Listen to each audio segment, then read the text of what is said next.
আসসালামু আলাইকুম, কি অবস্থা? সবাই ভালো আছো? সুস্থ আছো? এবং তোমাদের যে যুদ্ধ প্রস্তুতির কাজকর্ম তোমরা এগিয়ে নিয়ে যাচ্ছ, নিজেকে প্রস্তুতি করছো, শানিত করছো তোমাদের অস্ত্র।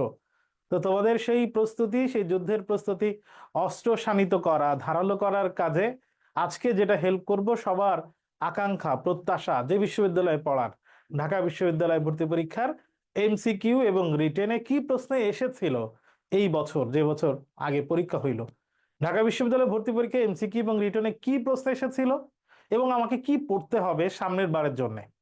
এর আগের 2 বছরে এমসিকিউ এবং রিটেনে কোন কোন টপিক থেকে কিভাবে প্রশ্ন এসেছিল সেটাও দেখাবো। এই বছর যেটা 2023-24 প্রশ্নের মানে বিশ্লেষণ করব, টপিক অনুযায়ী আলাদা করে বিশদ ব্যাখ্যা করব। আগের 2 বছর মানে 2022-23 এবং 21-22 সেশনের প্রশ্ন কি কি টপিক থেকে এসেছিল আলাদা আলাদা করে বিশ্লেষণ করে শেষে একটা সাজেশন দাঁড় করানোর চেষ্টা করব।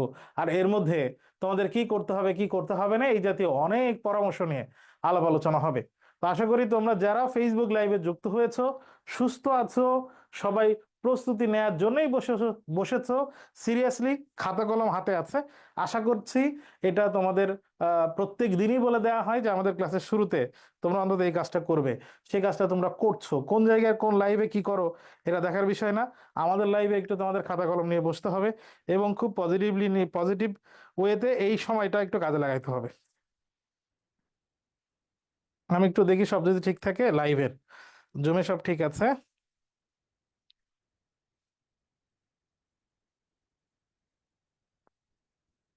ওকে, তাহলে যদি সব ঠিক থাকে তাহলে আমরা শুরু করব। আহ, আমরা প্রথমে দেখব যে ঢাকা বিশ্ববিদ্যালয় 2023-24 সেশনে যে প্রশ্ন এসেছিল ওই প্রশ্নগুলো আসলে কোন কোন টপিক থেকে। আমরা জানি যে ঢাকা বিশ্ববিদ্যালয়ের পরীক্ষায় এমসিকিউ 15টা প্রশ্ন হয় এবং যতগুলো বিশ্ববিদ্যালয়ের প্রশ্ন বিশ্লেষণ করা হয়েছে আজকের প্রশ্নের সংখ্যা সব থেকে কম। তবে আলাপ আলোচনা এগুলো অনেক কিছুই হবে। প্রশ্নের উত্তর কোনটা এটা বিষয় না, প্রথম বিষয় হচ্ছে আমরা এই প্রশ্নের পাশে কি লিখবো। যার কিছু নেই এক কথায় প্রকাশ। তাহলে প্রথম এই টপিকটার নাম হচ্ছে এক কথায় প্রকাশ। আমরা লিখলাম, তোমরা এটা লিখছো কিনা, প্রশ্ন বিশ্লেষণ ঢাবি বা ডিইউ 23-24, এরপরে এমসিকিউ। এটা লিখে 1 নাম্বার, যার কিছু নেই তাকে অকিঞ্চন বলে। অভিধানে এই অকিঞ্চন শব্দের শাব্দিক অর্থে কিছু নেই এমন লেখা আছে। অভিধানে এটা লেখা আছে কিছু নেই এমন, এটা একটা অর্থ। আর একটা অর্থতে গিয়ে লেখা আছে দরিদ্র। আবার দরিদ্র এই শব্দের অভিধানে যদি তোমরা এর অর্থ খোঁজার চেষ্টা করো, দরিদ্র শব্দের অর্থ লেখা আছে নির্ধন, মানে যার ধন সম্পদ কিছু নেই। আবার 3 নম্বর অপশনে আমরা দেখতে পাচ্ছি নির্ধন লেখা আছে। তাহলে বিষয়টা একটু দেখো। আর অভাবী মানে যার অভাব আছে। অভাবী তো এমনিতেই হচ্ছে না, এমনিতেই বাদ দিয়ে দেয়া যায়। দরিদ্র শব্দের অভিধানে লেখা আছে নির্ধন, যেটা আবার এই অপশনে আছে এ আর সি। আর অকিঞ্চন শব্দটি অভিধানে খুঁজলে আমরা দেখব লেখা আছে কিছু নেই এমন, মানে যার কিছু নেই। আর আরেকটা অর্থে, মানে আমরা জানি যে অভিধানে দেখি যে একটা শব্দের কয়েকটা অর্থ, মানে যত জায়গায় যতভাবে ব্যবহৃত হইতে পারে শব্দটা, কয়েক ধরনের অর্থ লেখা থাকে। তো সেখানে দরিদ্র লেখা আছে। তাহলে উত্তর কোনটা নেব? আমরা এখানে উত্তর নেব অকিঞ্চন। তোমরা যত জায়গায় প্রশ্ন বিশ্লেষণ দেখেছো, তোমরা যত বই টই যত কিছু ঘাঁটছো, আমাদের লাইভ যেটা ছিল ভর্তি পরীক্ষার দিন, সেখানে আমরা অকিঞ্চন দিয়েছি। কি হিসাবে আমরা অকিঞ্চন দিয়েছি? অকিঞ্চন দিয়েছি কারণ অভিধানে অকিঞ্চন শব্দের প্রথম অর্থই লেখা আছে কিছু নেই এমন। যেহেতু এটার সাথে সরাসরি মিলে যায়, যদিও কাছাকাছি এই অর্থটাও খাটে, সরাসরি মিলে যাওয়ার কারণে এটা নেব। এটা ঠিক আছে, এভাবে নিলাম। এখন প্রশ্ন হচ্ছে, এই এক কথায় প্রকাশ এটা তোমরা বাজারের কোনো বই বা 9-10-এর ব্যাকরণ বই বা কোনো জায়গায় পেয়েছো কিনা, পড়েছো কিনা সেটা একটু বলো তো। বাজারের কোনো বই বা বাজারের কোনো কিছু বা কোনো জায়গায় এটা পেয়েছো কিনা।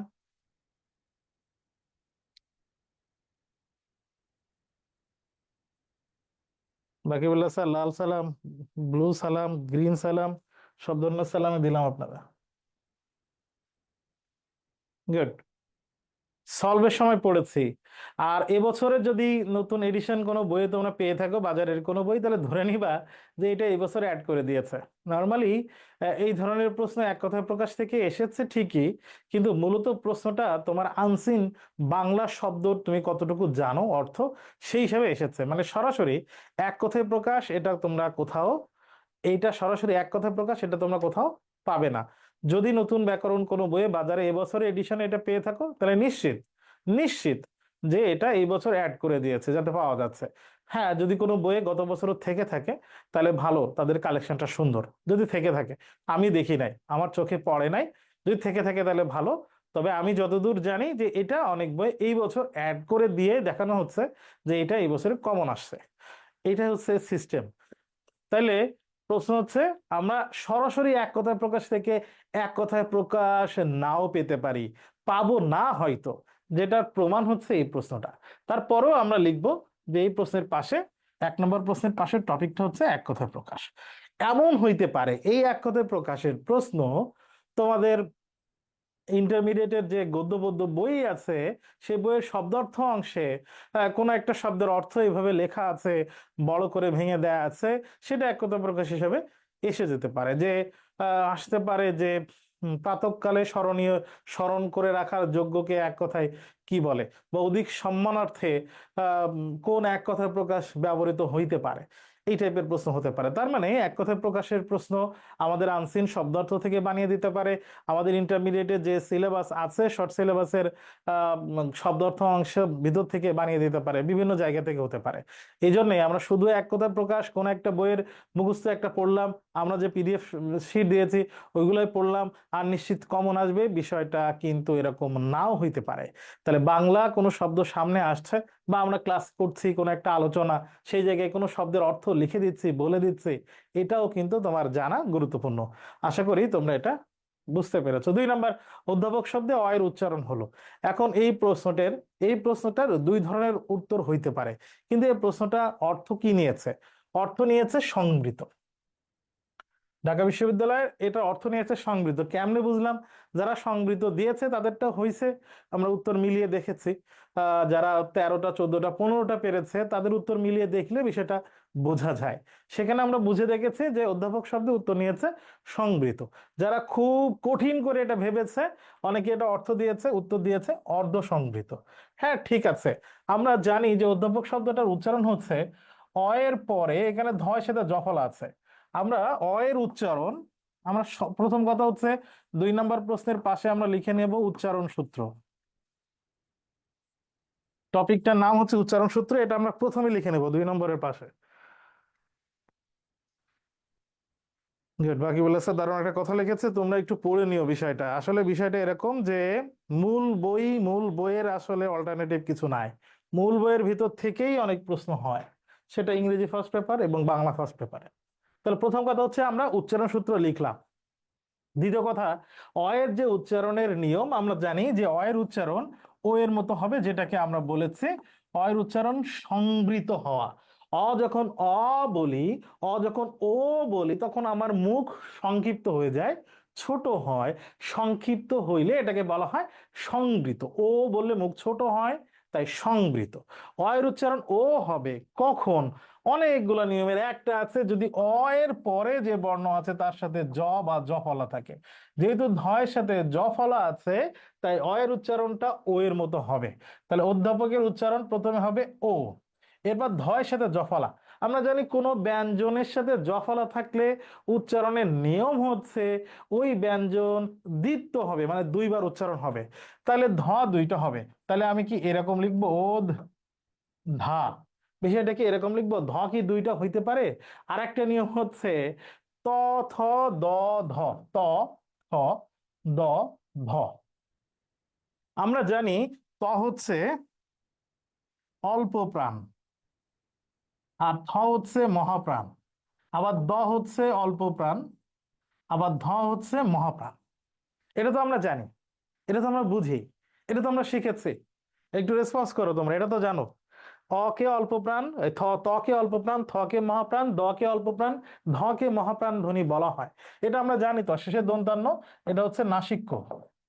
এটা তো নতুন কিছু না, তোমরা অনেকে দেখি গ্রুপে লেখো যে কোশ্চেন অ্যানালাইসিস ক্লাস কি হইতেছে শুরুতে, কেন এটা আমাদের টপিক ক্লাস পড়ানো উচিত ছিল, কোশ্চেন অ্যানালাইসিস কি যে বুঝাইতেছে মাথার উপর দিয়ে যাইতেছে। এর কারণ হচ্ছে কোশ্চেন বিশ্লেষণে তো সব টপিক আসে, তোমরা সব টপিকের গুরুত্বপূর্ণ জায়গাগুলো বিশ্লেষণ করি, এটা অনেকে ধরতে পারে না। এটা ঠিক আছে, এটা সত্য, অনেকে ধরতে পারে না।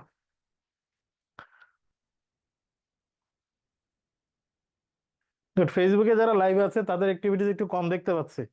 দেখো যতক্ষণ লাইভে থাকো আছো দেখতেছো, একটু কমেন্টে লিখে বা তোমার খাতা কলমে লিখে অ্যাক্টিভ থেকো প্লিজ। সময় কাটাবো কিন্তু সেই সময়ের কোনো লাভ হবে না, ইনকাম করতে পারবো না, এর ভিতরে এর মধ্যে বোকা কিন্তু আর হইতে পারে না। তাহলে আমরা দেখলাম ত অল্প প্রাণ, থ মহাপ্রাণ, দ অল্প প্রাণ, ধ মহাপ্রাণ। নিয়ম হচ্ছে উচ্চারণের ক্ষেত্রে মহাপ্রাণ ধ্বনি কখনো দ্বিত্ব হইতে পারে না, মহাপ্রাণ ধ্বনি কখনো দ্বিত্ব হইতে পারে না। মহাপ্রাণ ধ্বনির দ্বিত্ব উচ্চারণের ক্ষেত্রে ওই মহাপ্রাণ ধ্বনির ঠিক আগে যেটা আছে সেইটা দ্বিত্ব লিখতে হবে। এর মানে হচ্ছে থ যদি দ্বিত্ব হইতে হয় তাহলে সেখানে তুমি ত দুইবার লিখবা। এর মানে হচ্ছে ধ যদি দ্বিত্ব হইতে হয় তার মানে তুমি দ দুইটা লিখবা। যেরকম একটা শব্দ আছে তথ্য, এটা হচ্ছে তথ্য। দেখো তাহলে এটার উচ্চারণ কি হবে, হয় সাথে জফলা আছে, তার মানে থ মহাপ্রাণ ধ্বনি দ্বিত্ব হবে না, তার আগের বর্ণটা দ্বিত্ব হবে, ত দুইটা হবে, তাহলে তথ্য এর উচ্চারণ হচ্ছে তথ্য। এরকম এই যে থ, সরি সরি, তার আগের বর্ণটা তার সাথে একটা অ্যাড হবে, তার মানে এখানে থয় দ্বিত্ব হওয়া মানে একটা ত একটা থ হবে। ঠিক একইভাবে একইভাবে ধয়ের দ্বিত্ব হওয়া মানে হচ্ছে, ধয়ের দ্বিত্ব হওয়া মানে হচ্ছে ওদ ধা। এই ধ দ্বিত্ব হওয়ার কথা, তার মানে ধ দুইটা হইতে পারে না, তার আগের বর্ণ যেটা আছে অল্প প্রাণ সেইটা ওর আগে অ্যাড হবে। তার মানে ধয়ের দ্বিত্ব হওয়া মানে হচ্ছে একটা দ একটা ধ, থয়ের দ্বিত্ব হওয়া মানে হচ্ছে একটা ত একটা থ। এই যে এখানে একটা ত একটা থ, ঠিক এখানেও একটা দ একটা ধ।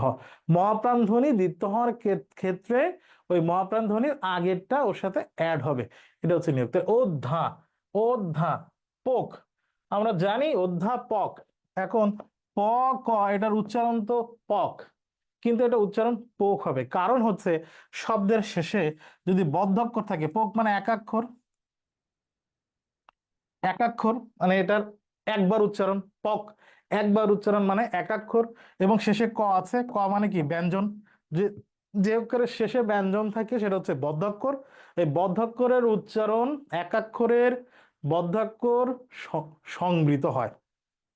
তার মানে এটা একটা অক্ষর আছে, এটা মানলাম, বদ্ধাক্ষর আছে কারণ শেষে ব্যঞ্জন আছে মানলাম, একাক্ষর এবং বদ্ধাক্ষর শব্দের শেষে থাকলে ওই একাক্ষরটার উচ্চারণ সংবৃত হয়। তার মানে এটা আমি পক বলতে পারবো না, এটা আমাকে বলতে হবে পোক।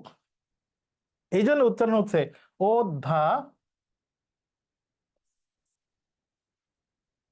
পোক, অধ্যাপক। তার মানে আমরা একটা নিয়মের সাথে আরো দুই তিনটা নিয়ম কিন্তু অ্যাড করলাম। আমরা কি কি শিখলাম, আমরা শিখেছি অ এর উচ্চারণ ও এর মতো হবে কারণ ধয়ের সাথে জফলা হচ্ছে একটা। আমরা এরপরে শিখলাম ধয়ের দ্বিত্ব হওয়া মানে একটা দ একটা ধ হওয়া। কেন, আমরা বলেছি যে মহাপ্রাণ ধ্বনির কখনো দ্বিত্ব হয় না, মহাপ্রাণ ধ্বনি দ্বিত্ব হইতে হইলে ওই মহাপ্রাণ ধ্বনির আগের অল্প প্রাণটা অ্যাড হয়, এটা একটা শিখলাম। আরো একটা জিনিস শিখলাম, আমরা শব্দের শেষে যদি একাক্ষর কোনো বদ্ধাক্ষর থাকে, একটা অক্ষর কিন্তু শেষে ব্যঞ্জন আছে এরকম যদি থাকে, তাহলে ওখানকার অ এর উচ্চারণটা ও এর মতো হয়, সংবৃত হয়। দেখো একটা প্রশ্নের সাথে আমরা চারটা জিনিস শিখেছি, সবগুলো বুঝতে পারছি কিনা একটু উত্তর লেখো। একটা প্রশ্নের সাথে চারটা জিনিস শিখেছি, তোমরা বুঝতে পারছো কিনা একটু লিখবা, বুঝতে পারছো কিনা বলবা। জি বুঝেছি স্যার। আর আর বাকিরা অন্যরা, আমি আবার একটু রিভাইজ করি, অ এর উচ্চারণ ও এর মতো হবে, অসংবৃত হবে। কেন, কারণ ধয়ের সাথে জফলা আছে, অ এর পরে যদি কোনো বর্ণের সাথে জফলা থাকে তাহলে অ এর উচ্চারণ ও এর মতো হয়, এটা এক নাম্বার। দুই নাম্বার হচ্ছে ধয়ের সাথে জফলা মানে ধ দুইটা হওয়ার কথা নর্মাল সিস্টেম, ধ কখনো দুইটা হইতে পারে না কারণ ধ মহাপ্রাণ ধ্বনি, মহাপ্রাণ ধ্বনি দ্বিত্ব হওয়ার ক্ষেত্রে আগের অল্প প্রাণটা অ্যাড হবে। এরপরে অধ্যাপক হবে না, অধ্যাপক হবে, শব্দের শেষে একটা অক্ষর একবার উচ্চারণ এবং শেষে যদি ব্যঞ্জন থাকে তাহলে একবার উচ্চারণে যদি অ থাকে অ এর উচ্চারণটা ও এর মতো হয়। এই জন্যে আমরা যদি জীবন লিখি, উদাহরণে আমরা যদি এখানে মনে করো জীবন লিখতে গেলাম শব্দ, এটাকে আমরা জীবন বলি? আমার জীবন চলে গেল, আমার জীবন গিবন হয়ে গেল, আমরা কি গিবন বলি, জীবন বলি? বলি না। যদি বলেও থাকি তাহলে এটা ভুল বলি। আমি যখন প্রথম উচ্চারণ শিখতে শুরু করলাম, এবং সতর্কতার সাথে আমার নিজের এলাকার ভাষার সমস্যা আছে, এই সমস্যা দূর করানোর চেষ্টা শুরু করলাম, তখন আমি দেখলাম খেয়াল করে এখানে জি বন বন, জি বন আছে, তাহলে এখানে জীবন উচ্চারণ করব কেন? এটা তাহলে ভুল করি।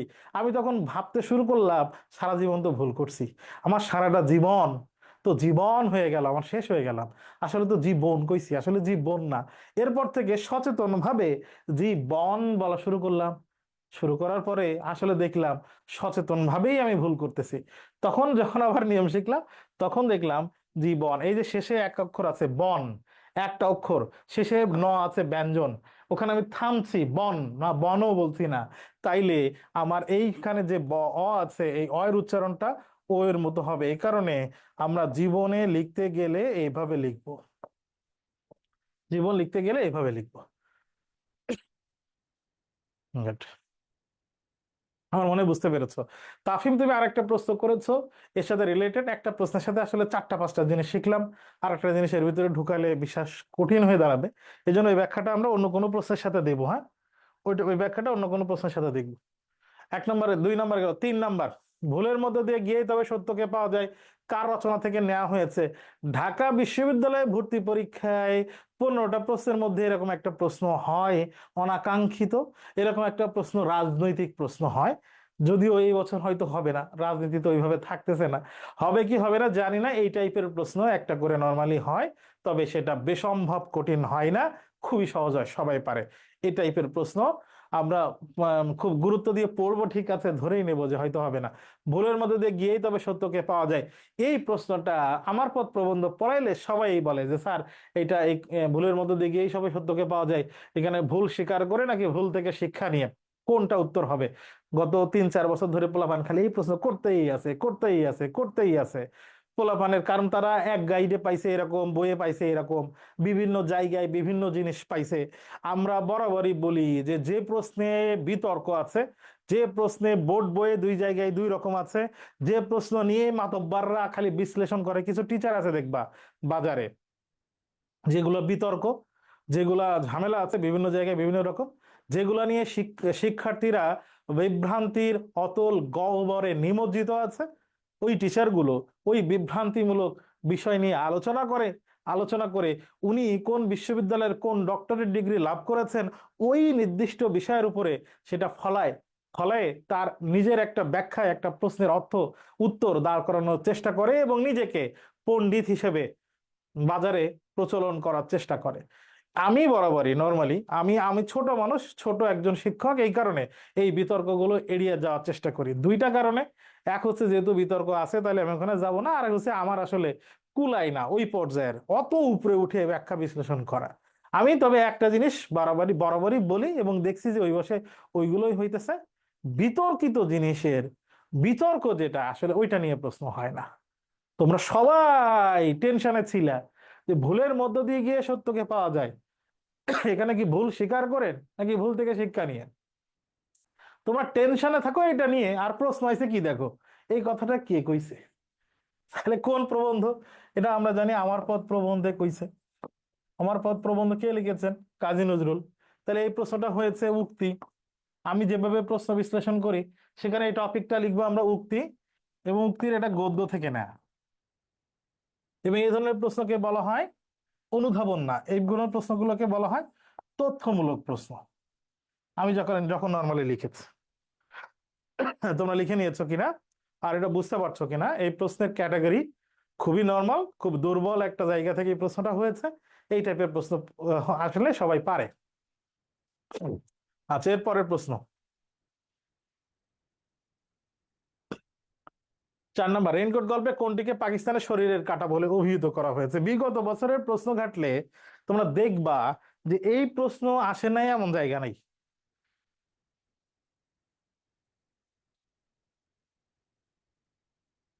বিগত বছরের প্রশ্ন ঘাটলে তোমরা দেখবা যে বিভিন্ন বিশ্ববিদ্যালয়ের বিভিন্ন ইউনিটের প্রশ্ন এই প্রশ্ন আসছে, বারবার রিপিট হয়েছে। আমরা জানি যে এটা নেওয়া হয়েছে রেইনকোট গল্প থেকে, সেটা তো লেখা আছে। পাকিস্তানের খড়িয়ে কাটা বলতে কাকে বোঝানো হয়েছে?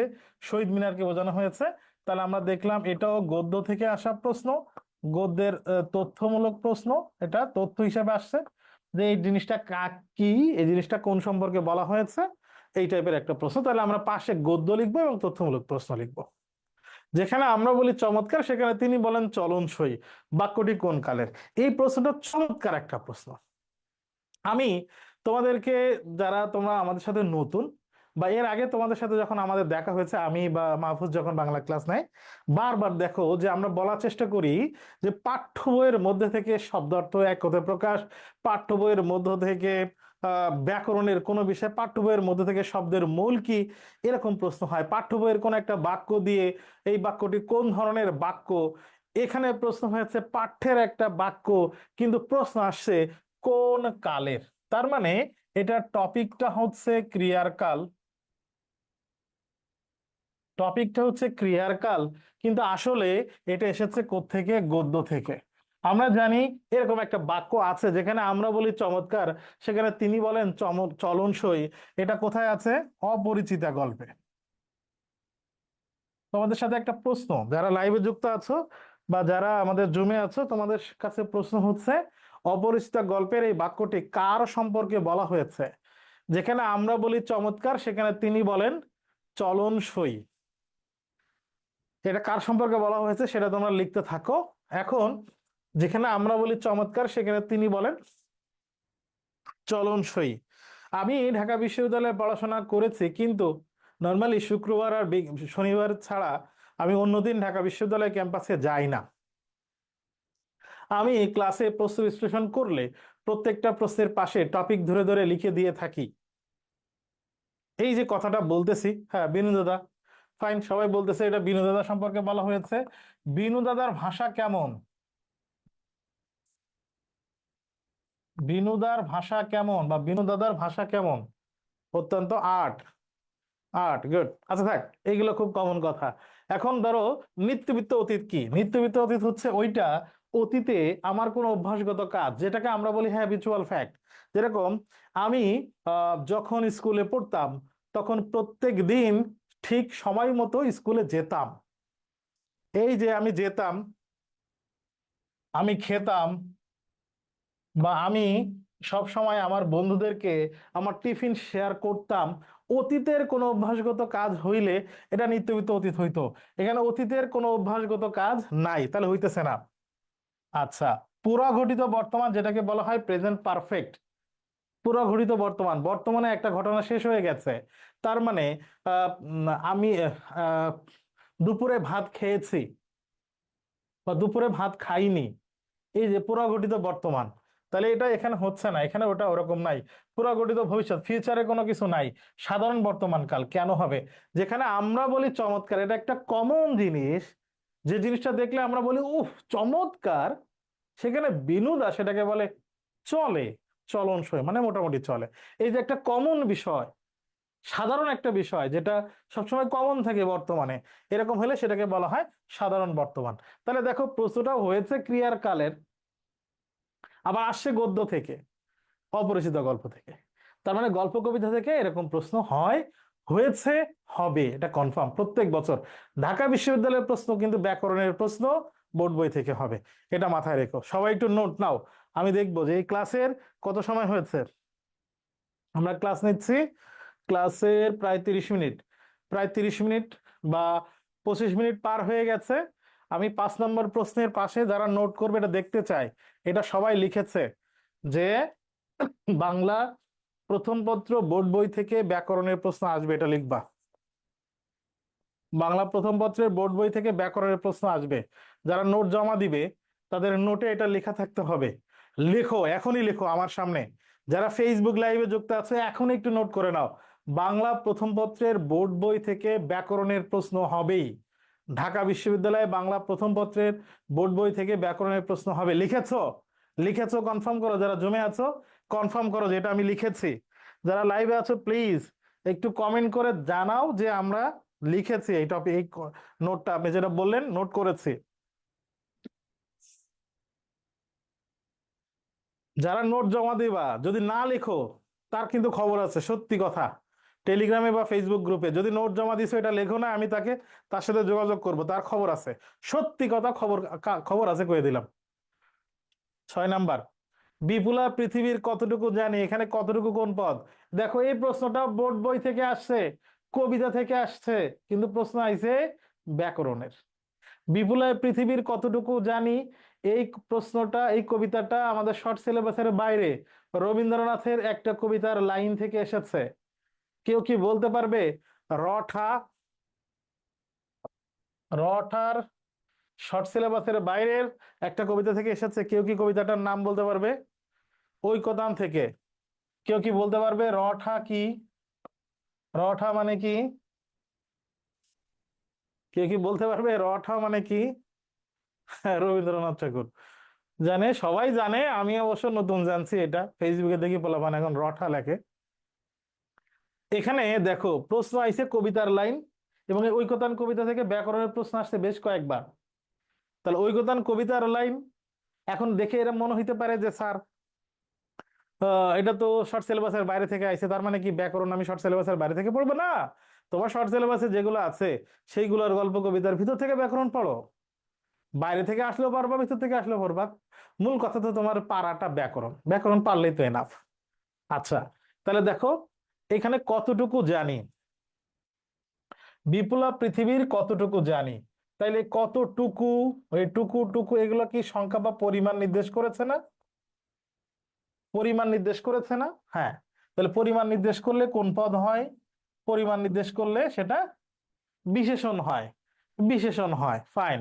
এবার আমরা দেখি বিশেষণের কাজই হচ্ছে চিমটি কাটা, বিশেষণের কাজই হচ্ছে অন্য পদকে মডিফাই করা, বিশেষণের কাজই হচ্ছে সে চুপচাপ বসে থাকতে পারে না। এ কোন মানুষের কি অবস্থা, কার কি গুণ, কার কি দোষ, কার কি হয়েছে, এরকম গ্রামের থার্ড ক্লাস মহিলা, শহরে যেটাকে বলে পাশের বাড়ির আন্টি, ওই পাশের বাড়ির আন্টি, গ্রামের থার্ড ক্লাস মহিলারা যা করে সেই কাজ করে। এই মহিলা মানে মনে করো না যে শুধু নারীদেরকে গালি দিছি, এরকম পুরুষও আছে গ্রামের থার্ড ক্লাস নারীদের মতো। তবে এটা কমন বিষয় হচ্ছে মহিলাদের ক্ষেত্রে, নিজের বাড়িতে রান্না হয়েছে কিনা খবর নাই, পাশের বাড়ির কোন তরকারিতে লবণ হয় নাই এটা নিয়ে তারা বিস্তর গবেষণা করে। এই থার্ড ক্লাস মহিলা তার মানে নিন্দা করে, কোন মানুষের দোষ ধরে, গুণ ধরে, অন্য মানুষের কি হয়েছে, এটাই হচ্ছে বিশেষণ। এর নামকরণটা হয়, ও যাকে মডিফাই করবে, ও যে যার সম্পর্কে বলবে ওর নাম হবে সেই বিশেষণ।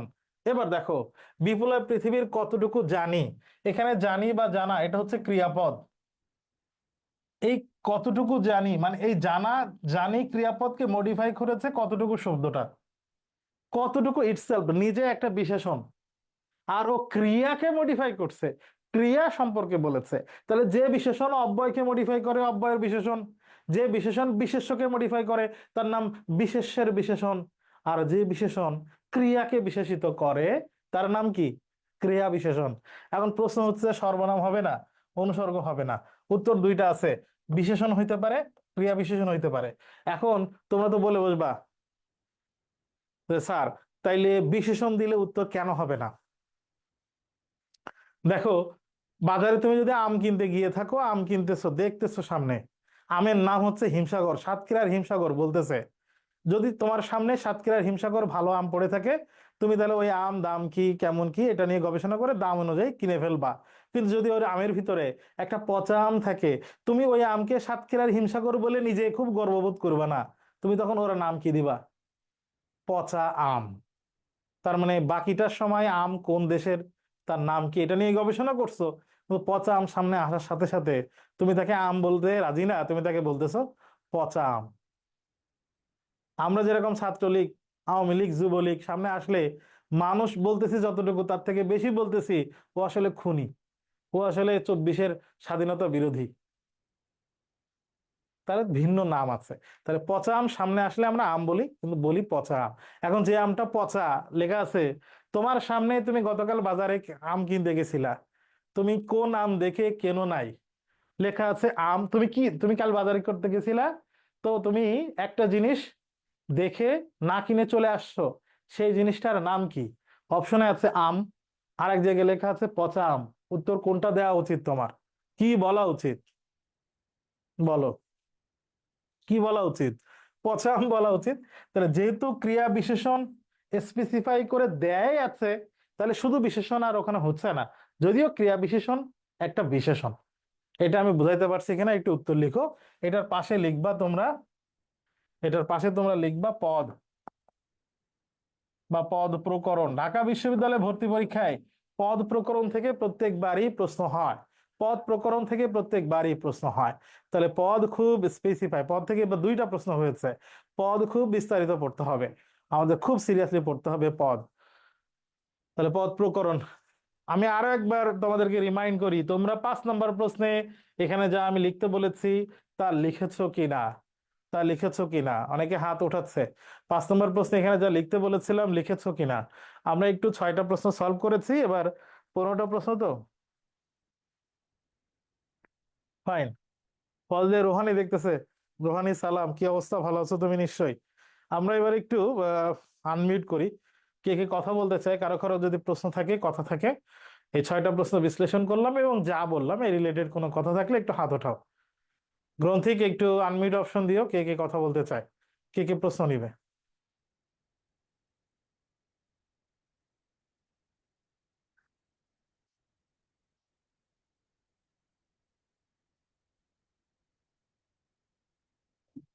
হবে কেন, তোমরা কি কইছে শোনো।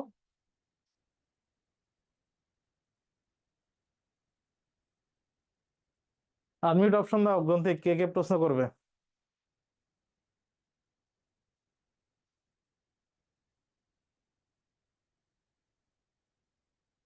কার প্রশ্ন আছে হাত ওঠাও।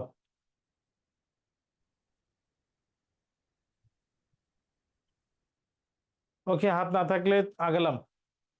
কারো কোনো প্রশ্ন না থাকলে আগালাম। গ্রন্থিক কারো কোনো প্রশ্ন নেই? স্যার আসসালামু আলাইকুম। ওয়ালাইকুম আসসালাম, বলো। স্যার 6 নম্বরটা যদি আরেকবার একটু সংক্ষেপে বুঝাই দিতেন। কি কি বোঝো নাই সেটা দেখে বলো। এই ক্রিয়া বিশ্লেষণটা কিভাবে হলো? তুমি কি ছিলে, মানে তো শুনেছো? শুনেছি স্যার। হ্যাঁ হ্যাঁ শুনেছো, ফাইন। জি। তোমাকে আমি বলো, তুমি বলো যে বিশেষণ কি করে। আমি কি বলেছি? কারোর দোষ গুণ এটা মানে ধরে বেড়াই। Good, fine. তাহলে এই কতটুকু, এটা কি পরিমাণ বোঝাইছে না? জি। তাহলে পরিমাণ হইলে সেটা বিশেষণ হবে কিনা? হ্যাঁ। গুড। এবার বিশেষণের আবার নাম আছে বিভিন্ন রকম। ধরো সর্বনামের বিশেষণ, বাক্যের বিশেষণ, ক্রিয়া বিশেষণ, অব্যয়ের বিশেষণ, বিশেষ্যের বিশেষণ, এরকম অনেকগুলো নাম আছে। এই নামকরণগুলো হয় ও যাকে বিশেষিত করে, মানে যার সম্পর্কে বলে, ও সেই নাম অনুযায়ী। এখন আমাকে বলো, বিপুলের পৃথিবীর কতটুকু জানি, এই কতটুকু এই পরিমাণটা কার পরিমাণ নির্দেশ করেছে? জানার পরিমাণ কিনা? জি। জানার পরিমাণ ওকে, নির্দেশ করছে। জানি। বলতো এই বাক্যে জানি কোন পদ? ক্রিয়াপদ। তাহলে যেহেতু ক্রিয়াকে বিশেষিত করলো, তাহলে ওর নাম কি হবে? ক্রিয়া বিশেষণ। ক্লিয়ার এখন? হ্যাঁ, ক্লিয়ার স্যার। গুড। অধ্যাপকের পোক একটু বললে ভালো হতো। রিয়াদুল, এই ক্লাস আবার তুমি একটু দেখে নিবা, অনেকবার বলেছি, তুমি দেখলে ক্লিয়ার হবে। মৌমিতা বলতেছে স্যার ক্রিয়া বিশেষণে কি অ্যাডভার্ব? হ্যাঁ, ক্রিয়া বিশেষণই অ্যাডভার্ব, তবে এটার আবার একবারে কিন্তু ইংরেজির সাথে মিলবে না, কিছু পার্থক্য রয়েছে। আচ্ছা, আর কারো কোনো প্রশ্ন? 6 নম্বর পর্যন্ত আর কারো কোনো প্রশ্ন?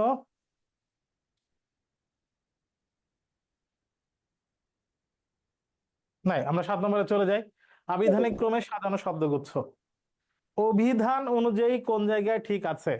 আবিধানিক ক্রমে ক্লাসটা যদি তোমরা করে থাকো তাহলে দেখেছো, আবিধানিক ক্রম মানে অভিধানের বর্ণের একটা ক্রম আছে। সাধারণ বর্ণের যে ক্রম সবই একই, শুধু দুই এক জায়গায় একটু পার্থক্য আছে। এই জায়গায় দেখো, আমরা যদি অভিধানে শব্দটা খুঁজি, কবি শব্দের শুরুতে ক আছে, এখানে কয়ের সাথে কি আছে? অ। কাব্য শব্দের শুরুতে ক, কিন্তু এখানে আকার আছে, তার মানে কয়ের সাথে এখানে আ আছে। আবার কবিতা শব্দে কয়ের সাথে অ আছে। এখন দেখো তো, ক্রম যদি আমরা সাজাই, তাইলে অ এর পরে আ মানলাম, কিন্তু আ এর পরে কি অ, এই ক্রম ঠিক আছে? আমরা দেখতে পাচ্ছি যে এখানে ক্রম ঠিক নাই, তাহলে এটা উত্তর হবে না। 3 নম্বরে দেখো, ফুল শব্দে ফ এর সাথে উ আছে, ফল শব্দে ফ এর সাথে অ আছে। আমাকে বলো, বর্ণমালায় আমরা উ এর পরে অ পাই নাকি অ আগে পাই? আমরা অ এর অবস্থান দেখি আগে, তাহলে এটাও ক্রম ঠিক নাই, আগে। এটা উত্তর জি। হচ্ছে না।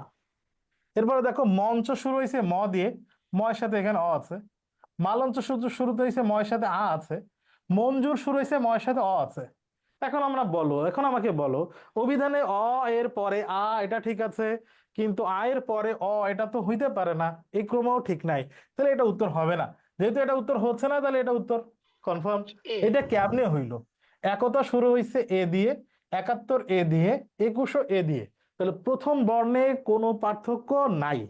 ওকে, ফাইন। দ্বিতীয় বর্ণে আমরা দেখছি ক এর সাথে এখানে অ আছে, একাত্তরে ক এর সাথে আ আছে, একুশে ক এর সাথে উ আছে। এবার আমরা বর্ণের ক্রম যদি দেখি, অ এর পরে আ এর পরে উ, এটা তো ঠিকই আছে, ক্রমটা মেনটেন জি। করেছে। এই জন্য আবিধানিক ক্রম অনুসারে এটা সাজানো শব্দগুচ্ছ ঠিকই আছে। ওকে, ফাইন। এটা বুঝছো কিনা, আবিধানিক ক্রম বুঝছো কিনা? আহ জি, বুঝতে পেরেছি স্যার। আচ্ছা, যে কথা বলতেছে তার কোনো প্রশ্ন ছিল? স্যার আমার যেটা ছিল সেটা সে বলে দিছে, ওই যে ৬ নাম্বার ওকে, তাহলে তুমি কোশ্চেনটা। কি মিউট করে ফেলো, থ্যাংক ইউ। ঠিক আছে, ঠিক আছে। ওকে, তাহলে এই টপিকটার পাশে আমরা কি লিখবো? এই টপিকটার পাশে আমরা লিখবো ধ্বনি ও বর্ণ। ধ্বনি ও বর্ণ লিখবো। ধ্বনি ও বর্ণের আবিধানিক ক্রম আসলে এক্সাক্ট কোনো টপিক না, আবিধানিক ক্রম এক্সাক্ট কোনো আসলে বিষয় না, ধ্বনি ও বর্ণ। আচ্ছা, আবিধানিক ক্রমের ক্লাস কোথায় পাবে? আমরা তো ক্লাস একটা লাইভে নিয়েছিলাম তোমাদের মূল ক্লাসের বাইরে, আমাদের ইউটিউব চ্যানেলে ওটা আপলোড করা আছে, লিঙ্কও দিয়েছি, আমাদের চ্যানেলেও আছে, গ্রুপেও আবার দিতে বলবো। আর এটা আবার লাইভ যাবে, আবিধানিক ক্রমের ক্লাসটা আবার লাইভ যাবে। নেকলেস গল্পে উল্লেখিত স্যাটিন কি? তার মানে এটা নেকলেস গল্পের শব্দার্থ থেকে আসছে, এখন প্রশ্ন হচ্ছে ঢাকা বিশ্ববিদ্যালয় নির্দিষ্ট করে বলেই দিয়েছিল যে শর্ট সিলেবাসের মধ্যে থেকেই প্রশ্ন হবে, কিন্তু শর্ট সিলেবাসের বাইরে থেকে প্রশ্ন এটা এসেছে। নেকলেস গল্প তো আমাদের শর্ট সিলেবাসের মধ্যে ছিল না, তাহলে প্রত্যেকবার, এর আগের বারও দেখা গেছে যে এরকম বিভীষণের প্রতি মেঘনাদের একটা শব্দার্থ থেকে প্রশ্ন হয়েছে। তার মানে প্রত্যেক বছর ঢাকা বিশ্ববিদ্যালয় বলে দেওয়ার পরেও, যদিও আগে তো যারা প্রশাসন ছিল একটা পাগলা প্রশাসন, এখনকার প্রশাসন আশা করছে পাগলা না, তাহলে আমরা ধরে নিতে পারি যে ওই পাগলা স্টাইলে যা বলবে তা করবে না, এটা হবে না, যেহেতু উনি দিল্লি চলে গেছেন, তাহলে এটা যেহেতু হবে না, ধরেই নিতে পারি যে সিস্টেম অনুযায়ী হবে। তারপরেও যদি না হয়, তারপরেও যদি কোনো অনুপ্রবেশকারী আফসোস লীগ প্রশ্ন করেই বসে, তাইলে আমরা সেজন্য পড়বো শব্দার্থ ফুল সিলেবাস। যদি কোনো আফসোস লীগের অনুপ্রবেশ ঘটে, এই কারণে আমরা একটু এটা সিরিয়াসলি নিয়ে আমরা ফুল সিলেবাসের শব্দার্থ পড়বো। আমরা আমাদের ক্লাসে তোমাদেরকে সেটা পড়াবো। নেকলেস গল্পে স্যাটিন হচ্ছে রেশমি বস্ত্র, এটা শব্দার্থ অংশ থেকে নেয়। তাহলে আমরা ধরেই নিই যদি কোনো আফসোস লীগের অবস্থান না থাকে ঢাকা বিশ্ববিদ্যালয়ে যারা প্রশ্ন করবে তার মধ্যে, তাহলে শব্দার্থ থেকে প্রশ্ন হবে। ফুল সিলেবাস আমরা পড়বো, তবে শর্ট সিলেবাস থেকেও হতে পারে। তাহলে এটা গদ্যের শব্দার্থ থেকে যেহেতু প্রশ্ন হয়েছে, আমরা পাশে গদ্য, শব্দার্থ এবং ফুল সিলেবাস এটা লিখে নেব। একজন বলছে স্যার ফুল সিলেবাস মানে 12টা নাকি 30টা? তোমার কানের নিচে দেয়া দরকার ফুল সিলেবাস জিনিসটা কি। তুমি যদি ক্লাস করে থাকো, আমাদের সাথে তোমার আলাপ আলোচনার আগে হয়ে থাকে, তোমার এটা বুঝে ফেলার কথা। যে তোমরা অনেকে লেগো যে স্যার তো রাগ করে মার দিতে চাই, তো মার দেবো না কি জন্যে? তুমি শর্ট সিলেবাস কি ফুল সিলেবাস কি এটা জানো না, তুমি আগে এটা জেনে আসো, এরপরে প্রশ্ন করো। অনুভূতিজাত কাল্পনিক ধ্বনির অনুকার। দেখে এই প্রশ্নটা আসছে পদ থেকে, যদিও এই পদের এই আলোচনাটা আছে দ্বিরুক্তি শব্দে।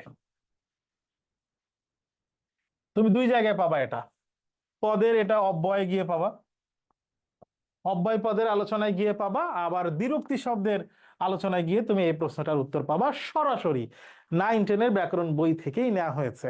অনুভূতিজাত কাল্পনিক ধ্বনির অনুকার হচ্ছে পিট পিট, সরাসরি উত্তর হচ্ছে পিট পিট, এটা বই থেকে সরাসরি নেওয়া হয়েছে। এখন অনুভূতিজাত কাল্পনিক খক খক, ঘেউ ঘেউ, ঝমঝম, এই সবগুলাই কিন্তু সবগুলাকে বলা হয় ধনাত্মক অব্যয়, যেটার আর এক নাম হচ্ছে অনুকার অব্যয়। অনুকার অব্যয় একই একটা অব্যয়, যেরকম শুধু খক এই শব্দের কোনো অর্থ নেই, খক দুইবার ব্যবহৃত হয়েছে, একই রকম অব্যয় অনুকার একই রকম আকার দুইটা আছে। এই অনুকার অব্যয়ের মধ্যে আবার কিছু অনুকার অব্যয় আছে যেগুলো স্পেসিফিক অনুভূতি থেকেই জন্ম নিয়েছে, কাল্পনিক ধ্বনির অনুকার, অনুভূতি থেকে জন্ম নেয়া কল্পনা করে কোনো ধ্বনির আর একটা নাম দিয়েছি, এইরকম হইলে সেটাকে বলা হয় অনুভূতিজাত, মানে জন্ম কাল্পনিক ধ্বনির অনুকার। তার মধ্যে যতগুলো উদাহরণ আছে তার মধ্যে একটা আছে পিট পিট। এটা সরাসরি না, অনুকার অব্যয় থেকে। তো এটার পাশে আমরা লিখে নেব দ্বিরুক্তি শব্দ, আবার লিখে নেব পদ, আবার লিখে নেব অব্যয় পদ। কোন অব্যয় পদ লিখবো? অনুকার অব্যয়। তোমরা যখন নোট করো, বেশিরভাগ স্টুডেন্ট আমি দেখেছি শুধু 7 নাম্বার 9 নাম্বার প্রশ্ন দ্বিরুক্তি শব্দ লিখে রাখছে। এইরকম না, স্পেসিফিক ভাবে কোন টপিক, তার ভিতরে আবার কোন জায়গায় আছে, সব বলে দেয়া হয়, সেগুলো নোট করা দরকার। তাহলে তুমি যখন পড়বে তখন বুঝতে পারবে যে এই টপিকটা তো ফরজ, ফরজের মধ্যে আবার কোন জিনিসটা বেশি ইম্পর্টেন্ট, কোন জায়গা থেকেই প্রশ্ন হচ্ছে। তাহলে এটা তোমার একবারে তোমার কাছে ক্লিয়ার হয়ে যাবে, এটা দেখা দরকার। প্রশ্ন নম্বর 10, মানুষের যখন পতন আসে তখন পদে পদে ভুল হতে থাকে। এটা গত বছর কেন, গত কয়েক বছর ধরে এই প্রশ্নটা খুবই কমন, অনেকবার অনেক জায়গায় এই প্রশ্নটা হয়েছে। খুবই সহজ প্রশ্ন, প্রায় এসেছে অনেক জায়গায়। পদে পদে ভুল হতে থাকে, কোন রচনার উদ্ধৃতি? এটা 52 দিনগুলি থেকে এই প্রশ্নটা ঘুরে ফিরে জুলাই মাস এবং অগাস্ট মাসে এটাই বারবার রিপিট হয়েছে, যার কারণে, যেটা না বোঝার কারণে উনি এখন দিল্লিতে অবস্থান করছেন। মানুষের যখন পতন আসে তখন পদে পদে ভুল হতে থাকে। দেখো, কোটা সংস্কার আন্দোলন শুরু হওয়ার পর থেকে যা হয়েছে, সাবেক প্রধানমন্ত্রী শেখ হাসিনা, যে বঙ্গবন্ধুর কন্যা, যা যা ডিসিশন নিয়েছেন একটার পর একটা সবগুলো ভুল হয়েছে। মানুষ বুঝতে পারতেছিল ভুল হয়েছে। উনি, জানি না ওনার আশেপাশের লোকজন ওনারে কি বুঝাইছিল, ভুল হইতেছে মানবো না, ঠিক আছে। এরপরে আবার ওর ভিতর আবার জামাত শিবির নিষিদ্ধ ঘোষণা করে দিল, ঝামেলার মধ্যে। মানে রাজনৈতিক একটা দুর্বলতার দিকে যাচ্ছে এবং পদে পদে ভুল হচ্ছিল। তাহলে এটা অন্য দিনগুলো থেকে নেয়া। তাহলে আমরা এটা লিখবো পাশে গদ্য, গদ্যের এটা লিখবো উদ্ধৃতি, গদ্যের উদ্ধৃতি থেকে প্রশ্ন হয়েছে এবং এই প্রশ্নগুলোকে বলা হয় তথ্যমূলক প্রশ্ন। আমি আবারও বলি, তথ্যমূলক প্রশ্ন কি, এই কথাটি কে বলেছেন, কাকে বলেছেন, কার সম্পর্কে বলা হয়েছে, এই কথাটির উল্লেখ আছে কোন রচনায়, এই টাইপের প্রশ্নগুলোকে বলা হয় তথ্যমূলক প্রশ্ন। গুড। তা 10 নম্বর প্রশ্নে লিখে 11 নম্বর, কোনটি শুদ্ধ নয়? এখানে উষা সম্পর্কে বলি প্রথমে। উষা বানানটা এটাও সঠিক, আবার উষা বানানটা এটাও সঠিক। তাহলে যেহেতু শুদ্ধ নয় বলেছে মানে ভুল, তাহলে এটা যেহেতু ঠিক আছে ঠিক ধরলাম। ক্যালেন্ডার, ক্যালেন্ডার বিদেশি ভাষার শব্দ, এই জন্য মূর্ধন্য হবে না, দন্তন, এটা ঠিক আছে। নূপুর বানানো ঠিক আছে। মরিচিকাটা ভুল আছে, ম রয় দীর্ঘি চয়রস্যি কয়াকার, মরিচিকা এইরকম ভাবে বানান, তাহলে শুদ্ধ নয়, তার মানে এটা ভুল। এটা উত্তর। আমরা এটার পাশে অবশ্যই লিখবো শুদ্ধিকরণ। শুদ্ধিকরণ থেকে কয়েকটা টপিক বলেছিলাম, মনে আছে কিনা? 2-3টা টপিক শুদ্ধিকরণের মধ্যে পড়ে। মানে শুদ্ধিকরণের প্রশ্নের ঠিক মতো উত্তর করতে পারার জন্য সবাই,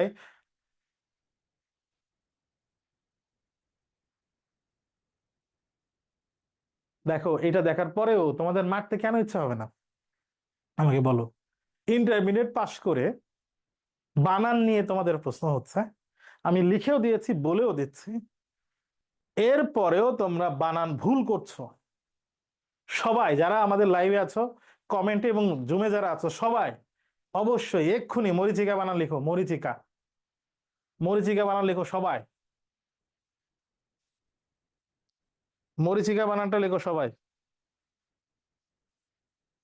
লেখো লেখো লেখো। আর সমীচীন বানানটা লেখো, সমীচীন। মরিচিকার পরে লেখো সমীচীন, মরিচিকার পরে সমীচীন বানানটা লেখো সবাই। কমেন্টে যারা, ফেসবুকে লাইভে যারা আছো, প্লিজ এটা মনে করো না ফেসবুকে আইসি ঘুরতে ফিরতে, সামনে একটা ক্লাস আইছে, কি কইতেছে তাই দেখি না, এসব ভংসং করতে আমাদের পেজে আসার দরকার নেই। সমীচীন মরিচিকা।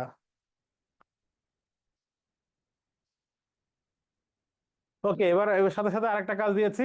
শুদ্ধিকরণের জন্য কি কি পড়তে হবে আমার? শুদ্ধিকরণের জন্য আমাকে নত্যবিধান, সত্যবিধান পড়তে হবে, বানানের নিয়ম পড়তে হবে, আর কি পড়তে হবে? প্রয়োগ অপপ্রয়োগ পড়তে হবে।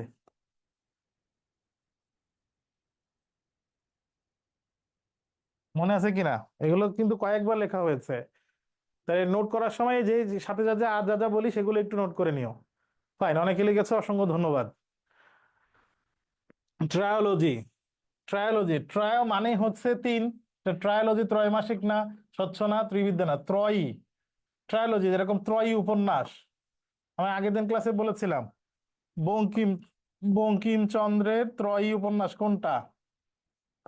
তিনটা উপন্যাসকে একসাথে বঙ্কিমচন্দ্রের ত্রয়ী বা ট্রিওলজি বলে। এর আগের দিন ক্লাসে লিখে দিচ্ছি কি কি বলো। বঙ্কিমচন্দ্রের ত্রয়ী, বন্দে মাতরম আছে যেটা একটা উপন্যাসে, ত্রয়ী উপন্যাস, বঙ্কিমচন্দ্রের ত্রয়ী উপন্যাস। আগের দিন ক্লাসে বলেছি বঙ্কিমচন্দ্র সম্পর্কে যখন আলোচনা হয়েছিল।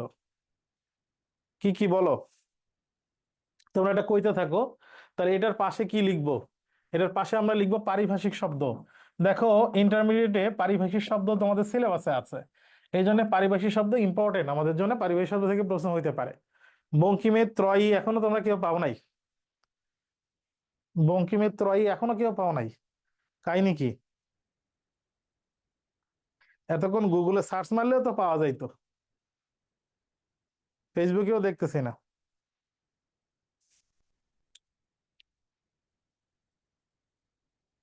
আরে বাঙালি, আরে যে কাজ কইছি আগে কও। শ্রুতি, যা আগে বলছি সেটা কও। বঙ্কিমচন্দ্রের ত্রয়ী উপন্যাস কি কি? তিনটা উপন্যাসকে একসাথে ত্রয়ী বলে, তিনটা লেখাকে, সেটা কি? সেটা বাদ দিয়ে পারিভাষিক শব্দ কতগুলো পড়তে হবে। পারিভাষিক শব্দের জন্য তোমাদের ইন্টারমিডিয়েটে যা যা পড়ছো এগুলো পড়বা, বিগত বছরের প্রশ্ন পড়বা, বিভিন্ন বিশ্ববিদ্যালয় বিভিন্ন চাকরিতে বিগত বছরে আসা সেই প্রশ্নগুলো পড়বা। পারিভাষিক শব্দ গুরুত্বপূর্ণ, দরকার নেই, মূর্খদের এসব শেখানোর দরকার নেই। কোন শব্দটিতে খাঁটি বাংলা উপসর্গ যুক্ত হয়েছে? দেখো এই 13 নম্বর প্রশ্ন আসছে থেকে, টপিকটার নাম উপসর্গ থেকে প্রশ্ন হয়েছে। এই যে ফাইন, এতক্ষণ পরে ফেসবুক লাইভে একজন লিখেছে, এই যে এখন লিখেছে এতক্ষণ পরে, দেবী চৌধুরানী, সীতারাম আর আনন্দমঠ। ফাইন, এই তো। তাহলে এক হচ্ছে আনন্দমঠ, দেবী চৌধুরানী আর সীতারাম। হ্যালো, বঙ্কিমচন্দ্রের ত্রয়ী উপন্যাস। আমরা যেখানে ছিলাম সেখানে যাই, খাঁটি বাংলা উপসর্গ। দেখো অজানা শব্দে অ আছে, আভাস শব্দে আ আছে। খয়ের খা, বাজে আম, খাসলা, গড়। তাহলে বেমালুমের বে এটা হচ্ছে ফার্সি, গড় হচ্ছে আরবি উপসর্গ। আর অ ও খাঁটি বাংলা, আবার আভাসের আও খাঁটি বাংলা। খাঁটি বাংলা ধরবেন না কেন? কারণ আমরা জানি যে 4টা উপসর্গ আছে। আ সুবিনি, এই 4টা উপসর্গ খাঁটি বাংলাতেও আছে, সংস্কৃত শব্দেও আছে, সংস্কৃত উপসর্গেও আছে। আ তখনই সংস্কৃত উপসর্গ হবে যদি আ সংস্কৃত শব্দের পূর্বে যুক্ত হয়। আভাস শব্দের আ, এই ভাসটা হচ্ছে সংস্কৃত শব্দ, তাহলে এখানকার আ হচ্ছে সংস্কৃত উপসর্গ। কিন্তু অজানা শব্দের অ এটা হচ্ছে খাঁটি বাংলা, এই জন্য অজানা উত্তর হবে। এটা আমরা বুঝতে পারছি কিনা? আশুবিনী যদি খাঁটি বাংলা শব্দের পূর্বে যুক্ত হয় খাঁটি বাংলা উপসর্গ, সংস্কৃত শব্দের পূর্বে যুক্ত হলে সংস্কৃত উপসর্গ। কতগুলো শব্দ আমার এরকম করে জানতে হবে, কতগুলো পড়বো? বোর্ড বইয়ে যতটুকু আছে ততটুকু, 9, 10 ব্যাকরণ বইয়ের যতটুকু উদাহরণ আছে যতগুলো সেখান থেকে এসেছে, এটাও সেখান থেকে এসেছে। 15, গ্যারেজ শব্দটি বাংলা কোন ভাষা থেকে এসেছে? গ্যারেজ শব্দটিকে বলা হয় গ্যারাজ। গ্যারাজ এরকম হচ্ছে মূলত শব্দ। এই শব্দটি ফরাসি শব্দ, যেটাকে বলা হয় ফ্রেঞ্চ, ফরাসি। তাহলে এই প্রশ্নটা আসে শব্দ থেকে, শব্দের উৎস। পাশে একটু আমরা লিখবো শব্দের উৎস। শব্দের উৎস থেকে প্রশ্ন বেশিরভাগ ক্ষেত্রে বাংলা প্রথম পত্র বোর্ড বইয়ের কোনো গল্প বা কবিতায় ব্যবহার করা হয়েছে এরকম একটা শব্দ আসে, এরকম একটা শব্দ থেকে প্রশ্ন হয়। একজন বলেছে ফরাসি আর ফার্সি। দেখো ফরাসি, এফ আর আর পাশাপাশি আছে, এখানে ফ আর র পাশাপাশি আছে, এটা হচ্ছে ফ্রান্স। আর ফার্সি আসছে ফার্সিয়ান থেকে। দেখো এখানে আমি এই পি পরে ফ হয়ে গেছে, আর আর এর জায়গায় র, কিন্তু মাঝখানে ই আছে, আবার মাঝখানে আকার আছে। তাহলে ফার্সি এটা আসছে পার্সি থেকে, আর ফরাসি আসছে ফ্রেঞ্চ থেকে। মানে এটা মনে রাখার জন্য তোমরা এভাবে মনে রাখতে পারো। বিপ্রকশ, শেষ প্রশ্ন, বিপ্রকর্ষের উদাহরণ কোনটি? বিপ্রকর্ষের আর এক নাম হচ্ছে মধ্য স্বরাগম, এর আর এক নাম হচ্ছে স্বরভক্তি। মধ্য স্বরাগম, বিপ্রকর্ষ বা স্বরভক্তি ধ্বনি পরিবর্তনের এই 3টা নাম। এই টপিকটার নাম হচ্ছে ধ্বনি পরিবর্তন। আমরা প্রত্যেকবারই ঢাকা বিশ্ববিদ্যালয়ে ভর্তি পরীক্ষার জন্য বরাবরই বলি যে ধ্বনি পরিবর্তন কম ইম্পর্টেন্ট, কিন্তু গত বছর এরকম কম ইম্পর্টেন্ট হওয়ার পরেও ধ্বনি পরিবর্তন থেকে প্রশ্ন হয়েছে। তাহলে আমরা কি পড়াই না, আমরা পড়িয়েছি, গুরুত্ব দিয়ে পড়িয়েছি। মধ্য স্বরগম, বিপ্রকর্ষ বা স্বরভক্তি এবং ধ্বনি পরিবর্তন পড়ার সময় 3-4টা তথ্য বলেছিলাম, খুবই গুরুত্বপূর্ণ। অপিনীতি এটা ভালো করে পড়বা, মধ্য স্বরগমের আরেক নাম বিপ্রকর্ষ বা স্বরভক্তি এটা পড়বা, আর স্বরধ্বনির লোপ পাইলে এটার নাম হচ্ছে স্বরলোপ। এই স্বরলোপের আর এক নাম হচ্ছে সম্প্রকর্ষ। এই স্বরলোপ যার আর এক নাম সম্প্রকর্ষ, মধ্য স্বরগমের আর এক নাম বিপ্রকর্ষ বা স্বরভক্তি। এটা খুব গুরুত্ব দিয়ে বলেছিলাম, এই তথ্যগুলো খুব ইম্পর্টেন্ট। ধ্বনি পরিবর্তন কম ইম্পর্টেন্ট, কিন্তু ওর ভিতর থেকে 3-4টা গুরুত্বপূর্ণ তথ্য বলার পরে সেখান থেকেই প্রশ্ন হয়েছে। এখন দেখো, সত্যকে যদি সত্য বলি, এই সত্য আর এই সত্যের মধ্যে পার্থক্য নেই, শুধু একটাই পার্থক্য, সেটা হচ্ছে বাইরে থেকে একটা ই আসছে। বাইরে থেকে একটা ই আসছে, কিন্তু তারপরে কি আছে? তয়ের সাথে জফলা। তয়ের সাথে জফলা মানে হচ্ছে এটা যুক্ত ব্যঞ্জন। যুক্ত ব্যঞ্জনের আগে যদি বাইরে থেকে ই ধ্বনির আগমন ঘটে, এই ধ্বনি পরিবর্তনের নাম হচ্ছে অপিনিহিতি। যুক্ত ব্যঞ্জনের আগে যদি বাইরে থেকে ই আসে, এটার নাম হচ্ছে অপিনিহিতি। তাহলে আমাকে উত্তর আমি এখনো পাইনি। ফাইন।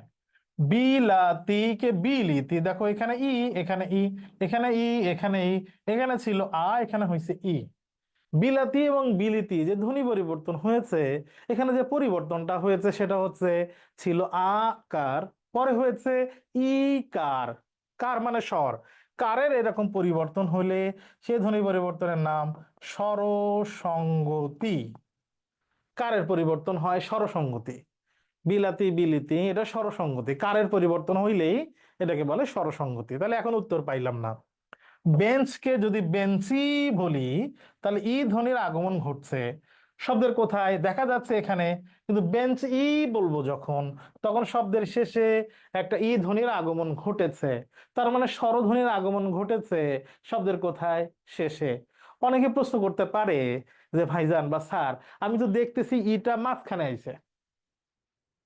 আমরা কিন্তু ধ্বনি পরিবর্তন নিয়ে আলোচনা করছি, আমরা কিন্তু বর্ণ পরিবর্তন নিয়ে আলোচনা করছি না। চোখে যেটা দেখা যাবে সেটা নিয়ে কিন্তু আলোচনা করছি না। কানে যেটা শুনতে পাবো, ধ্বনি যে পরিবর্তন হবে সেটা নিয়ে আলোচনা করছি। তো সেটা নিয়ে যদি আলোচনা করি, তাহলে আওয়াজটা কোথায়? বেঞ্চকে যদি বেঞ্চি বলি, ই এর আওয়াজটা কোথায়? শব্দের শেষে, যদিও আগে দেখাচ্ছে। এটা নিয়ে আমি ক্লাসে বেশ কয়েকবার বলেছি যে কার যে ব্যঞ্জনের সাথে যুক্ত হবে, ওই কারের উচ্চারণটা ওই ব্যঞ্জনের পরে হবে। তার মানে এটা আছে শেষে। তার মানে স্বরধ্বনির আগমন ঘটলে সেটাকে স্বরাগম বলে, কিন্তু এখানে শেষে হয়েছে, তাই এর নাম হচ্ছে অন্তঃস্বরাগম। আমাকে বের করতে হবে মাঝখানে স্বরাগম কোথায়। তুর্কো, এটার উচ্চারণ হচ্ছে এরকম।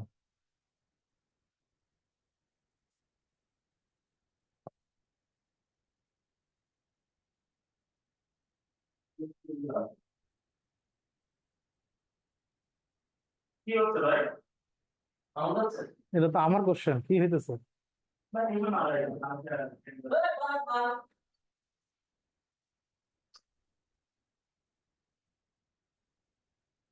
ফাইন। তাহলে তুর্কো যদি এটা হয়, এটা এখানে লেখা হচ্ছে তুর্কো। ফাইন, এটা কি লেখা? তয়রস্যু, রয়, সরি, তয়রস্যু, রয়রস্যু, ক। দেখো, যখন আমি তুর্কো বলতেছি, রয়ের নিচে হস চিহ্ন দেয়, রেফ মানে তো রয়ের নিচে হস। তাহলে এখানে কি কোনো স্বরধ্বনি আছে? উত্তর হচ্ছে নাই। রয়ের সাথে এখানে কোনো স্বরধ্বনি নাই। তো যখন তুরুক বলছি, রয়ের সাথে উ দিয়েছি, তার মানে এখানে একটা স্বরধ্বনি আসছে, উ। স্বরধ্বনির আগমনকে বলা হয় স্বরাগম। শব্দের শুরুতে আসলে আদি স্বরাগম, মাঝখানে আসলে মধ্য স্বরাগম, শেষে আসলে অন্তঃস্বরাগম। তাহলে এখানে উ ধ্বনিটা কোথায় আইছে? আগমনটা এখানে রয়ের সাথে উ ছিল না, কিন্তু এখানে আসছে শব্দের মাঝখানে। তাহলে শব্দের মাঝখানে স্বরধ্বনি আসলে তার নাম মধ্য স্বরাগম, যেটার আরেক নাম বিপ্রকর্ষ বা স্বরভক্তি, এই জন্য উত্তর হচ্ছে তুর্ক থেকে তুরো। প্রশ্নটা 15টা প্রশ্ন শেষ। এইটা রিলেটেড এবং অন্য কোনো কথা রিলেটেড কোনো প্রশ্ন আছে কিনা গ্রন্থিক, যদি কারো কোনো প্রশ্ন থাকে সবাই হাত নামাও তো একবারে, সবার হাত নামাই দিয়ে এবার হাত ওঠাও। হ্যাঁ, কারো কোনো প্রশ্ন থাকলে। আলিফ, আল শাহরিয়ার, ইব্রাহিম, অনেকে আছে। ওয়ালাইকুম গুড, বলো। সালাম আলাইকুম। স্যার, আমার এখানে কারেন্ট চলে গেছিল, 2, 3, 4 নাম্বারটা প্রশ্নটা দেখতে পাই নাই, এগুলো একটু রিপিট করবেন? কেন তুমি এগুলো পাবা না আর?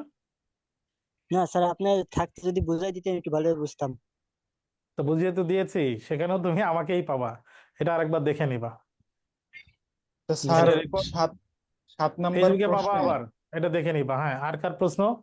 7 নাম্বার প্রশ্ন, আমি 7। অভিধানিক অভিধানিক ক্রম সম্পর্কে বেশি জানি না। একটা প্রশ্ন হচ্ছে, কয়টা অভিধানিক ক্রম মানে নির্ণয় করতে হয় একটা শব্দের, মানে এটা যে ঠিক। কিছু বুঝি নাই তোমার প্রশ্নটা। প্রথম কথা হচ্ছে এটা অভিধানিক ক্রম না, আবিধানিক ক্রম। হ্যাঁ, ও, শব্দটা আবিধানিক অভিধান, ক্রম।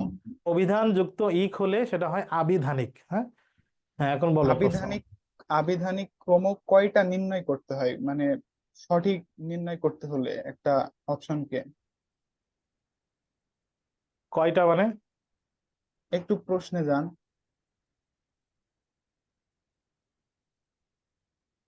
হুম, বলো।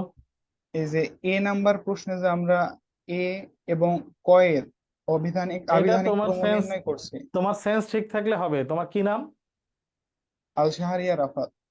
আলশারিয়ার। আলশারিয়ার, দেখো এখানে এখানে ময় আকার, এখানে ময় অকার। আমি এখানে প্রথম বর্ণেই ভিন্নতা পেয়েছি। তাহলে প্রথম বর্ণেই ভিন্নতা পেয়ে গেলে তো আমি তো বুঝতে পারবো যে কে বিএনপি, কে আওয়ামী লীগ, কে জামাত। জি। কিন্তু এখানে এতে ঝামেলা নাই, শুরুতে এ আছে, তিনটাতেই সেম। এখানে তো আমি বিএনপি, আওয়ামী লীগ, জামাত বুঝতেছি না। তাহলে প্রথমটা যদি এক থাকে, তাহলে এবার দ্বিতীয় বর্ণে যে জায়গায় গিয়ে আমি ভিন্নতা পাবো, যতক্ষণ না পর্যন্ত আমি আওয়ামী লীগ, বিএনপি, জামাত আলাদা চিনতে না পারবো, ততক্ষণ বিশ্লেষণ করতে হবে। জি ভাইয়া, মানে এই সম্পর্কে কোনো ধারণা ছিল না আমার। Good. আমি একটা লিংক দেব আমাদের টেলিগ্রাম চ্যানেলে, একটা লাইভও আসবে আজকে বা 2-1 দিনের মধ্যে, তোমরা ক্লাসটা ভালো করে একটু দেখে নিও। আর কার প্রশ্ন?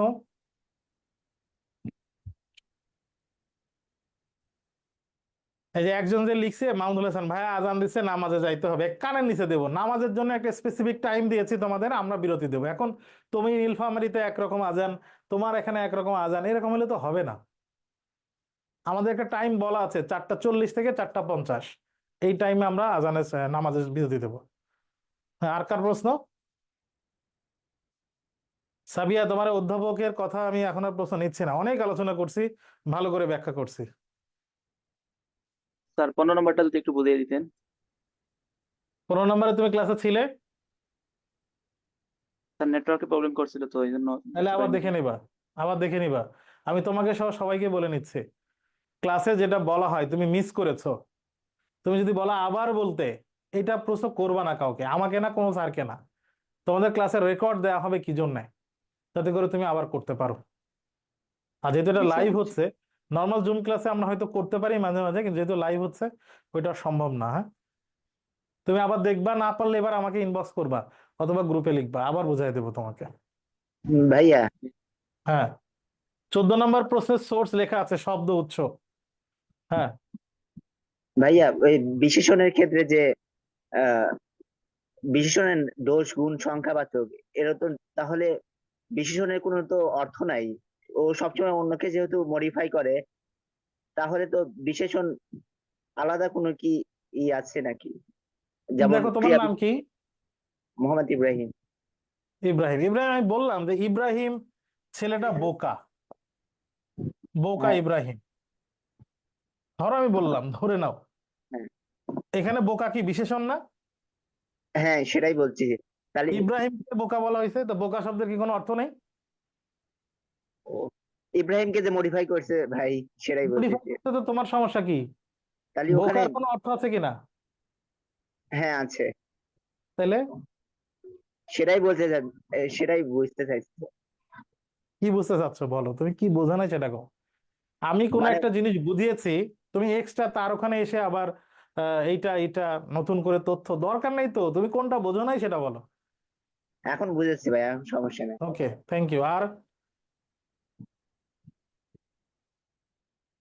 আর আর কারো কোনো প্রশ্ন না থাকলে আগাইলাম। আমরা এতক্ষণ এই বছরে আসা ঢাকা বিশ্ববিদ্যালয় এমসিকিউ প্রশ্ন সলভ করছি।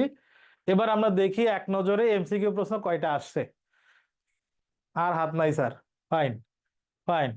তাহলে একজন আমারে বলো, গুনে বলো এখানে প্রশ্ন কয়টা হয়েছে। 6 আর 2 12 13 14 15 16 17 18 19 20 21, 15টা প্রশ্ন আইছে, 15টা প্রশ্ন আইছে, কিন্তু এখানে গুনে তো 21টা পাইতেছি।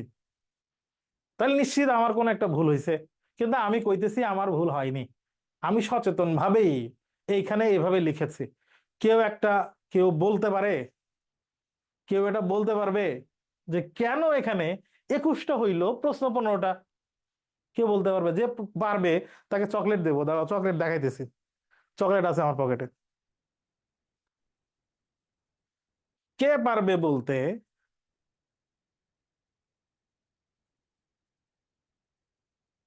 একজন লিখছে এটা তো গুচ্ছ, একজন বলছে গুচ্ছের প্রশ্ন। কানের নিচে দেবো বেটা, আমার বলতে পাইছো যে গুচ্ছে যা আছে আমি তাই লিখে দেবো? ও সরি, এখানে তো গুচ্ছে লেখাই আছে, এই জায়গায় ভুল আছে। হ্যাঁ,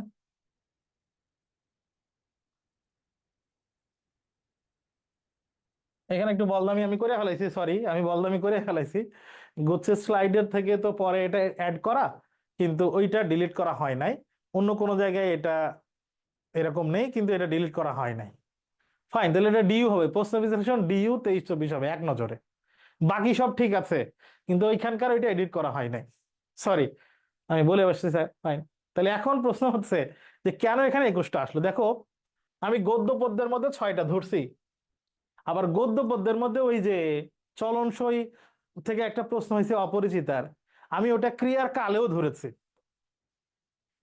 ক্রিয়ার কালেও ধরেছি, আবার গদ্য পদ্যেও ধরেছি। আবার দেখো, পদে আমি দ্বিরুক্তি শব্দের মধ্যে ধরছি, পদের প্রশ্ন আমি ধরছি। ওই যে এই বিপুলা পৃথিবীর কতটুকু আমরা জানি, এটা আমি পদের মধ্যে ধরছি ক্রিয়া বিশেষণ, আবার গদ্য মধ্য পদ্যের মধ্যেও ধরেছি। তাহলে যে প্রশ্নটা গদ্য পদ্য থেকে আসছে, আবার স্পেসিফিক ব্যাকরণ থেকেও আসছে, এটা জাস্ট আমি তোমাদেরকে বোঝানোর জন্য, যেটা আগে বিশ্লেষণ করেছি জাস্ট এটা বোঝানোর জন্য এখানে রিপিট করা আছে, এছাড়া আর কিছুই না। ওইভাবে রিপিট টিপিট যেগুলো যা হয়েছে সে অনুযায়ী এখানে 21টা আমার লেখা, যেহেতু 2-3 বার করে অ্যাড হয়েছে এই জন্য 21টা এইভাবে অ্যাড হয়েছে। আচ্ছা ফাইন, তাহলে এখান থেকে গুরুত্বপূর্ণ বিষয় হচ্ছে যে জিনিসটা আমি বারবার বলছিলাম, 5 নম্বর প্রশ্নে তোমাদের লিখতে বলছিলাম যে বাংলা প্রথম পত্রের বোর্ড বইয়ের মধ্যে থেকে ব্যাকরণ আসবে, অন্য কোনো বিশ্ববিদ্যালয়ে না আসলেও ঢাবিতে আসবেই, এটা মাথায় রেখো। তাহলে এমসিকিউ প্রশ্ন আমরা বিশ্লেষণ করে দেখলাম এই টপিকগুলো থেকে হয়েছে। এতক্ষণ আমরা ছিলাম ঢাকা বিশ্ববিদ্যালয়ের এমসিকিউ প্রশ্ন বিশ্লেষণে। আমরা এখন যাব রিটেনে কি আসছিল। এখন রিটেন প্রশ্নের উত্তর কি, কেমনে কি হয়েছে, এটা নিয়ে বিশদ ব্যাখ্যায় আমরা যাব না, কিভাবে প্রশ্ন আসে, কিভাবে উত্তর লিখতে হয়। দেখো, প্রথমে তোমার ঢাকা বিশ্ববিদ্যালয় প্রত্যেকবার এরকম একটা প্যাসেজ দিবে, একটা উদ্দীপক দিবে, একটা অনুচ্ছেদ দিবে। বেশিরভাগ ক্ষেত্রে সেটা প্রবন্ধ থেকে দিতে পারে, অপরিচিত গল্প থেকেও আইছে, একবার রেইনকোট গল্প থেকেও আসছে। ঠিক কোন জায়গা থেকে হবে এটা স্পেসিফিক বলা যায় না, তবে ধরে নাও নাটক উপন্যাস থেকে একবারও আসে নাই, তাহলে আমরা ধরে নিতে পারি নাটক উপন্যাস থেকে আসার সম্ভাবনা কম। তাহলে বাকি 7টা শর্ট সিলেবাসের যে গল্প কবিতা আছে, গল্প আছে, সেখান থেকে প্রশ্ন হইতে পারে। কবিতা থেকে প্রশ্ন একবার হয়েছে, এই জন্য কবিতা থেকে যে হবে না তা না, তাহলে কবিতা বা গল্প থেকে প্রশ্ন হবে, প্রবন্ধ থেকে দিয়ে। এর আগে দেখা যাইতো যে প্রশ্ন আসতো 4টা, এক একটা প্রশ্নে 2.5 করে নম্বর ছিল। এর আগে 4টা প্রশ্নে 10 নম্বর ছিল গতবারের আগের পর্যন্ত, কিন্তু গতবার উদ্দীপক থেকে প্রশ্ন আসছে 5টা। দেখো এখানেও 3টা আছে আর এখানে 2টা, মোট 5টা প্রশ্ন আসছে, প্রত্যেকটা প্রশ্নের জন্য 1 নম্বর করে 5 নম্বর। এইটা গতবারই একটু পার্থক্য হয়েছে। তাহলে আমরা ধরে নিতে পারি এই বছরও এই টাইপের প্রশ্ন হতে পারে। তাহলে 1 নম্বর করে হইলে নর্মালি আমরা ওইটা এরকম একটা বাক্যে লেখার চেষ্টা করব, একটা বা 2টা বাক্যের মধ্যে লেখার চেষ্টা করব। যদি 1 নম্বর হয় একটা বা 2টা বাক্যের মধ্যে লেখার চেষ্টা করব, আর যদি 2.5 করে নম্বর হয় এই প্রশ্নটা, তাইলে আমরা 2টা বা 3টা বাক্যে লেখার চেষ্টা করব। তাহলে বুঝতে পারছো কিনা? প্রশ্নের উত্তর লেখার ক্ষেত্রে যদি 4টা প্রশ্ন থাকে 10 নম্বর থাকে, এক একটা প্রশ্নে যদি 2.5 করে নম্বর থাকে, তাহলে সেখানে আমরা একটু 2টা 3টা 4টা বাক্য লেখার চেষ্টা করব যতটুকু জায়গা দিবে সেটার আলোকে। যদি 5টা প্রশ্ন হয়, যে গতবার যেভাবে হইলো উদ্দীপক থেকে, তাইলে ওটা আমরা চেষ্টা করব একটা বাক্যের মধ্যে লেখা, এবং সে বাক্যটা সুন্দর, তুমি রিপ্রেজেন্ট করছো, ইন্টারমিডিয়েট পাস করেছো সেই ধরনের বাক্য। নর্মাল বাক্য হলে নম্বর কম হবে। একটু ভালো করে লেখার চেষ্টা করব। তাহলে প্রথম হচ্ছে 5টা প্রশ্ন, 5 নাম্বার। 2 নাম্বার প্রশ্ন ছিল একটা ভাব সম্প্রসারণ, ধনীটির প্রতিদিনই সদা ব্যঙ্গ করে ধনী কাছে ঋণী সেজে পাতে ধরা পড়ে।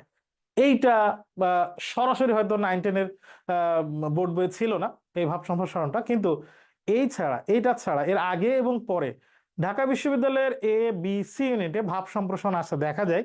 যত জায়গায় ভাব সম্প্রসারণ আসে বেশিরভাগ ক্ষেত্রে দেখা যায় যে আমাদের গদবাঁধা ব্যাকরণ বইয়ে, বিশেষ করে 9-10 এবং সপ্তম অষ্টম শ্রেণীর যে বোর্ড বই আছে ব্যাকরণ, সেখানে যেভাবে আছে এভাবেই প্রশ্ন হয়েছে। এই কারণে আমরা প্রশ্নের উত্তর করার ক্ষেত্রে চেষ্টা করব, ভাব সম্প্রসারণের ক্ষেত্রে চেষ্টা করব 9-10 এবং 8-এর যে বোর্ড বই আছে, ব্যাকরণ বই আছে, সেখান থেকে পড়া। তাহলে এটা গেল 2 নম্বর প্রশ্ন, ভাব সম্প্রসারণ। এখানে নম্বর ছিল 5, তাহলে 5 5 10। লেখার ক্ষেত্রে ভাব সম্প্রসারণের যে সিস্টেম আছে, প্রথমে একটা প্যারা, এরপর একটা বড় প্যারা, শেষে একটা প্যারা। ভাব সম্প্রসারণ লেখার সিস্টেমটা নরমালি এরকম, লেখার যে সিস্টেম আছে ওই সিস্টেমটা মেনটেন করব, লেখার যে সিস্টেম আছে সিস্টেমটা মেনটেন করব, কিন্তু 5 নম্বরের জন্য যতটুকু জায়গা দিবে জায়গা অনুযায়ী, নম্বর অনুযায়ী আমরা লেখার চেষ্টা করব। 5 5 10 গেল। 3 নাম্বার প্রশ্ন ছিল আরো 5 নম্বর, একটা সারমর্ম ছিল, এবং সারমর্মটা খুবই কমন। এখন কমন বোর্ড বইয়ে আসা বিভিন্ন গদবাঁধা যে বাজারের ব্যাকরণ বই আছে, সেই জায়গায় থেকে আসবে। লেখার ক্ষেত্রে মনে রাখতে হবে আমার লেখা বাজারের লেখা যেন না হয়, আমার লেখা যেন নিজের লেখা হয়, ভাষা প্রয়োগ শব্দ প্রয়োগটা যেন সুন্দর হয়, সাবলীল সহজ ভাষা হবে, কিন্তু মূল কথা যেটা সেটা যেন চলে আসে। খুব কঠিন কঠিন দুর্বোধ্য শব্দ ব্যবহার করারও দরকার নেই, আবার একবারে মুখস্থ হুবহু লিখে আসারও দরকার নেই। মুখস্থ লিখে আসলে টিচাররা এত বোকা না যে তুমি মুখস্থ বোর্ড বইয়ে যা আছে তাই লিখে দিবা, ধরতে পারবে না, পারবে, বুঝতে পারবে। তাহলে মুখস্থ লেখাও যাবে না, নিজের ভাষায় লিখতে হবে, কিন্তু আবার কঠিন না। এটা হচ্ছে সারমর্ম। এখানে উত্তর আমরা যেভাবে পেরেছি আমরা আমাদের মতো করে দিয়েছি, তোমরা চেষ্টা করবে তোমাদের ভাষায়। তাহলে 3টা গেল, 3 5 15। আমরা জানি ঢাকা বিশ্ববিদ্যালয়ে রিটেনে 20 থাকে। 4 নম্বরে একটা অনুবাদ ছিল ইংরেজিতে লেখা, সেটার বাংলায় লেখা। এখানেও লেখার ক্ষেত্রে মনে রাখতে হবে আমার নিজের সহজ সাবলীল ভাষায় লেখা। শাব্দিক অনুবাদের ক্ষেত্রে একটা জিনিস মাথায় রাখবা, একবারে শাব্দিক অনুবাদ, যেরকম tomorrow as yesterday, the fittest will survive in the struggle for existence. এখন আমি শব্দের একবারে এক্সাক্ট যে শব্দ এবং এক্সাক্ট যার যে অর্থ সেভাবে কিন্তু লিখবো না, শব্দটার এক্সাক্ট অর্থ মানে শব্দ অনুযায়ী যা হয় সেটা আমি আমার নিজের ভাষায় মডিফাই করে লিখবো। এটা একটু মাথায় রাখতে হবে।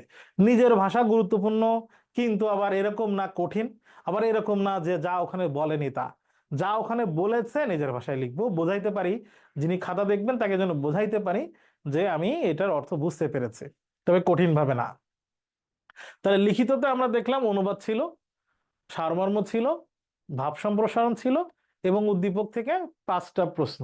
এবং কোনোটাই কিন্তু মানে আনকমন মঙ্গল গ্রহ থেকে আসা কোনো প্রশ্ন না। অনুবাদ যা আসবে তোমরা পারবা।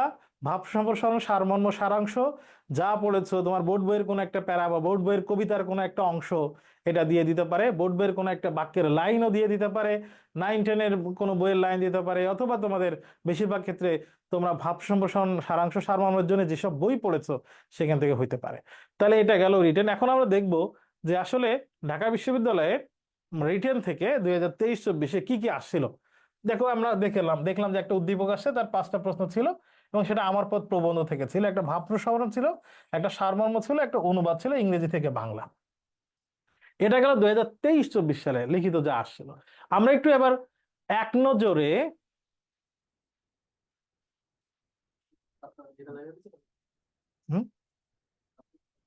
না, খাতা তো আসলাম দেখছে, এটা আমি দেখি না কেন। আচ্ছা, তাহলে আমরা লিখিত খাতার নমুনা, মানে লিখিত খাতা আসলে কি রকম থাকে সেটার একটা মানে দেখাবো। তার আগে তোমাদেরকে দেখাই যে তাহলে আমরা গত 3 বছরে লিখিত আসলে কি কি ছিল বি ইউনিটে, যেহেতু আমরা বি ইউনিট নিয়ে করছি, অন্যান্য ইউনিট নিয়ে আমরা আলোচনা করব। তবে বি ইউনিটে গত 3 বছরে লিখিত আসলে কি কি প্রশ্ন ছিল দেখো। 2023-24 সালে আমরা দেখলাম যে উদ্দীপকার প্রশ্ন ছিল আমার পদ থেকে, ভাব প্রসারণ, সারমর্ম, অনুবাদ, 4টা জিনিস ছিল। এখানে শুধু অল্প অল্প করে জায়গা বেশি দিয়েছে। 2022-23 সেশনেও এরকম উদ্দীপকার প্রশ্ন ছিল মানব কল্যাণ থেকে, যেখানে 4টা প্রশ্ন ছিল 10 নম্বর, সারমর্ম ছিল, আর বাক্য শুদ্ধিকরণ ছিল, ব্যাকরণ ছিল। 2021-22-এ আমরা দেখছি যে এটা কমন উদ্দীপক ছিল এবং সেখানে অপরিচিত থেকে প্রশ্ন আর উদ্দীপক ছিল। সারমর্ম ছিল, দেখো সারমর্ম কিন্তু প্রত্যেকবারই কমন, সারমর্ম প্রত্যেকবারই কমন। আর এখানে একটা ব্যাকরণ ছিল যেখানে পদ পরিবর্তন করতে হয়েছে আর বিপরীত শব্দ, মানে একটা প্যাসেজের মধ্যে থেকে কিছু শব্দ আছে, এই শব্দগুলোর বিপরীত শব্দ লেখো, আর প্যাসেজের মধ্যে থেকে কিছু শব্দ দিয়ে বলা ছিল যে এটার পদ পরিবর্তন কি, এটার পদ এখান থেকে এটা কি হবে। তাহলে এই হচ্ছে গত 3 বছরে আসা লিখিত প্রশ্ন। আমরা একটু এখন দেখার চেষ্টা করি আসলে লিখিত খাতা কেমন হয়। লিখিত খাতা কেমন হয় নর্মালি, ধরো প্রথম যে প্রশ্নটা দিয়েছে যদি দেখে নিই যে এখানে ভাব সম্ভাষণের প্রশ্ন, তাহলে তোমাকে কিন্তু ভাব সম্প্রসারণ এরকম লিখে এরপরে প্রশ্নটা লিখে এখানে মার্কস লেখা থাকবে, আর এখানে কিন্তু ফিক্স জায়গা দিয়ে দেয়া থাকবে। এরকম কিন্তু না যে তোমার লিখতে দিল আর খোলা মাঠ দিয়ে দিছে, তুমি ইচ্ছা মতো গড়াও, শীত হয়ে পড়ো, শুয়ে পড়ো, যা ইচ্ছা তাই লেখো। বিষয়টা কিন্তু এরকম না, এই বিষয়টা কিন্তু এরকম না। মার্কস দিবে এবং জায়গা ফিক্স করে দিবে, এক্সট্রা কিন্তু কোনো কিছু দিবে না। তুমি কাইন্দে মরে গেলেও কিন্তু কিছু দিবে না। টাকা দিতেছি, আমি আমার এটিএম কার্ড দিয়ে দিতেছি, আমার জায়গা দেন, খাতা দেন, এটা কিন্তু সম্ভব না। তার মানে প্রশ্ন, নম্বর এবং জায়গা দেখে তোমার উত্তর করতে হবে। তুমি কতটুকু জানো, বেশি জানো নাকি কম জানো, এটা গুরুত্বপূর্ণ না। তাদের আগ্রহ হচ্ছে এইটুকু এত জায়গার ভিতরে এত মার্কসের মধ্যে তুমি পারো কিনা, সেটুকু লেখা, সেই জায়গায় লেখা শেষ করতে হবে। তার মানে মূল কথা হচ্ছে আমার নম্বর, 2টা গুরুত্বপূর্ণ বিষয়, এটা একটু নোট করো। একটা হচ্ছে আমাকে খেয়াল করতে হবে লিখিতর জন্য, এই নোটটা করব অবশ্যই লিখিতর জন্য। এক হচ্ছে আমার 2টা বিষয় খেয়াল করতে হবে, নম্বর, আর 2 নম্বর হচ্ছে জায়গা। কতটুকু নম্বর আছে দিয়েছে পাশে লেখা, আর কতটুকু জায়গা দিয়েছে, এই 2টা জিনিস দেখে এবার আমি যদি ওই প্রশ্নের উত্তরে আমার যদি 3 পৃষ্ঠার প্রস্তুতিও থাকে, আমাকে এই এতটুকুর ভিতরে ওই প্রস্তুতি সম্পন্ন করতে হবে। সেই ক্ষেত্রে একটা সিস্টেম আছে। ধরো তুমি যা জানো সেই জানাগুলো হচ্ছে অনেকগুলো বাক্য, তুমি জানো অনেকগুলো বাক্য, এতগুলো বাক্য জানো, কিন্তু তোমাকে 3টা বাক্য সিলেক্ট করতে হবে। এটাই মূলত লিখিত মাধ্যমে যে মেধাবীদেরকে নেয়ার যে সিস্টেম, এটাই মূলত সিস্টেম, যে একজন মানুষ কোন জিনিসটা গুরুত্বপূর্ণ কোন জিনিসটা কম গুরুত্বপূর্ণ সে বোঝে কিনা। তুমি যে ঢাকা বিশ্ববিদ্যালয় নিয়ে এখন বিতর্ক চলতেছে না, যা ইচ্ছা তাই বলতেছে, নিজেদেরকে এমন ভাবতেছে কই পিনাকি ভট্টাচার্যের পোস্টের নিচে গিয়ে ঢাকা বিশ্ববিদ্যালয়ের একজন সহ সমন্বয়ক লেখে যে এই আন্দোলনে আপনার কি অবদান ছিল। তা আমার দেখে খারাপ লাগতেছিল এটা, যে কারে কি বলে এটা এখনো বোঝে নাই হয়তো।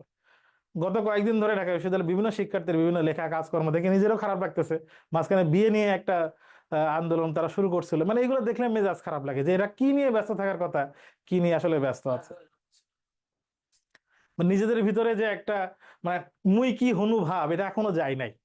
মনে করেছিলাম যে এই আন্দোলনে ঢাকা বিশ্ববিদ্যালয়ে যারা প্রাইভেট বিশ্ববিদ্যালয় এবং অন্য বিশ্ববিদ্যালয়ের শিক্ষার্থীদেরকে একটা আলাদা গুরুত্ব দিবে আন্দোলনে, যেহেতু শুধু একার ঢাকা বিশ্ববিদ্যালয় কি মানে আহ তার একার কৃতিত্ব দিয়ে যেহেতু এই আন্দোলনটা আমরা সফল হই নাই, আমার কাছে মনে হয়েছিল যে এই মেধাবীরা একটু অন্যদেরকে গুরুত্ব দিবে, অন্যদেরকে স্পেস দিবে, কিন্তু দেখলাম যে এরপরে আরো বেড়ে গেছে তাদের ওই যে মুই কি হনুভাবটা।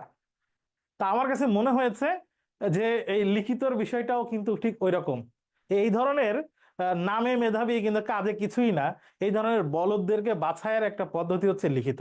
এই যে বললাম অনেকগুলো খাতা, অনেকগুলো বাক্য তুমি জানো, সবগুলোই কি বলতে হবে না, ওর ভিতর থেকে তোমাকে পিক করতে হবে এই জায়গায় ধরার জন্য আমার ইম্পর্টেন্ট বাক্য কতগুলো, সেই ইম্পর্টেন্ট বাক্যগুলো তুমি এখানে লিখবা। যদি এমন হয় কোনো কোনো জায়গায় যে আমার কাছে ইম্পর্টেন্ট বাক্য মনে হইতেছে 3টা, কিন্তু আমাকে লিখতে হবে একটা, তাহলে তাই করতে হবে। ওই 3টা বাক্যের সারমর্ম যেটা, ওই 3টা বাক্যে যা বোঝাইছে তোমাকে সেটা একটা বাক্যে পরিণত করতে হবে। এটা খুব গুরুত্বপূর্ণ বিষয়, এই 2টা জিনিস, নম্বর কত লেখা আর জায়গা কতটুকু দেয় লিখিতের জন্য, এইটার হিসাব করে তোমাকে লিখতে হবে, এছাড়া কিছুই না। আলাদা খাতা দিবে কিনা, জায়গা দিবে কিনা, এটা নিয়ে টেনশন করার কিছুই নাই, কম লিখতে হবে। মাথায় রাখবা, বিশেষ করে মেয়েদেরকে বলছি, এটা লিখিত লেখার ক্ষেত্রে মেয়েরা এটা করে, আর ছেলেদের ভিতরে কিছু মেয়েও আছে, তারা এটা করে, অনেক লেখার চেষ্টা করে, বহুত লিখতে হবে, হাতের লেখা সুন্দর হইতে হবে, প্রচুর লিখতে হবে। এটা কিন্তু লিখিতের বিষয় না, কম কথা লিখতে হবে। 5টা বাক্য চাইছে, তুমি 3টা বাক্য লিখে আসছো, 5টা বাক্যের মেসেজ 3টা বাক্যে দিতে পারছো, তুমি নম্বর পাবা। কিন্তু 5টা বাক্য লিখতে বলছে, 15টা বাক্য লিখছো, কোনো কিছুই লেখো নাই, তুমি ডাব্বা পাবা, 0 পাবা। তো হুদায় লিখে আসে কোনো লাভ নাই। তো লিখিত ক্ষেত্রে এটা একটু মনে রাখা। খাতার ক্ষেত্রে ওই যে বললাম, যতটুকু জায়গা, ধরো এটা 5 নম্বর, এরকম জায়গা দিবে, পরে একটা প্রশ্নে 3 নম্বর, তাহলে তোমার জায়গা তখন কম দিবে, তোমার ওই 3 নম্বরে শেষ করতে হবে। মূল কথা একই কথা, তুমি 5টা বাক্যের নিচে হয়ই না উত্তর মনে করতে পারো, কিন্তু না, জায়গা যদি কম দেয়। আবার বেশিরভাগ ক্ষেত্রে লিখিত কিন্তু আবার একটা লেখা থাকে, তো লেখা থাকলো, একবার ক ইউনিটে আসছে যে শিষ্টাচার দিয়ে, শিষ্টাচার সম্পর্কে অনধিক লেখা থাকে, শিষ্টাচার নিয়ে টপিকটা হচ্ছে শিষ্টাচার, লেখা থাকবে অনধিক 5টি বাক্য। শিষ্টাচার নিয়ে অনধিক 5টি বাক্য লিখো, বা অনধিক 3টা বাক্য লিখো। অনধিক 5টা বাক্য যখন বলবে, তখন তোমার কাজই হচ্ছে 5টা বাক্যের বেশি না, এটার মধ্যে লিখতে হবে। মানে এইবার অনেক ক্ষেত্রে এটা ABC 3টা ইউনিটেই আমরা দেখেছি, অনেক ক্ষেত্রে বাক্য ফিক্সড করে দেয় লিখিতর ক্ষেত্রে। তাহলে এটা একটু মাথায় রাখা, বেশি লেখা না, মূল কথা লেখা, কম লিখে আসবো কিন্তু মূল কথা লিখে আসবো, যতটুকু জায়গা দিবে তার মধ্যে শেষ করব। নম্বর এবং জায়গা দেখে লিখিত পরীক্ষা দিব, এটা হচ্ছে গুরুত্বপূর্ণ বিষয়।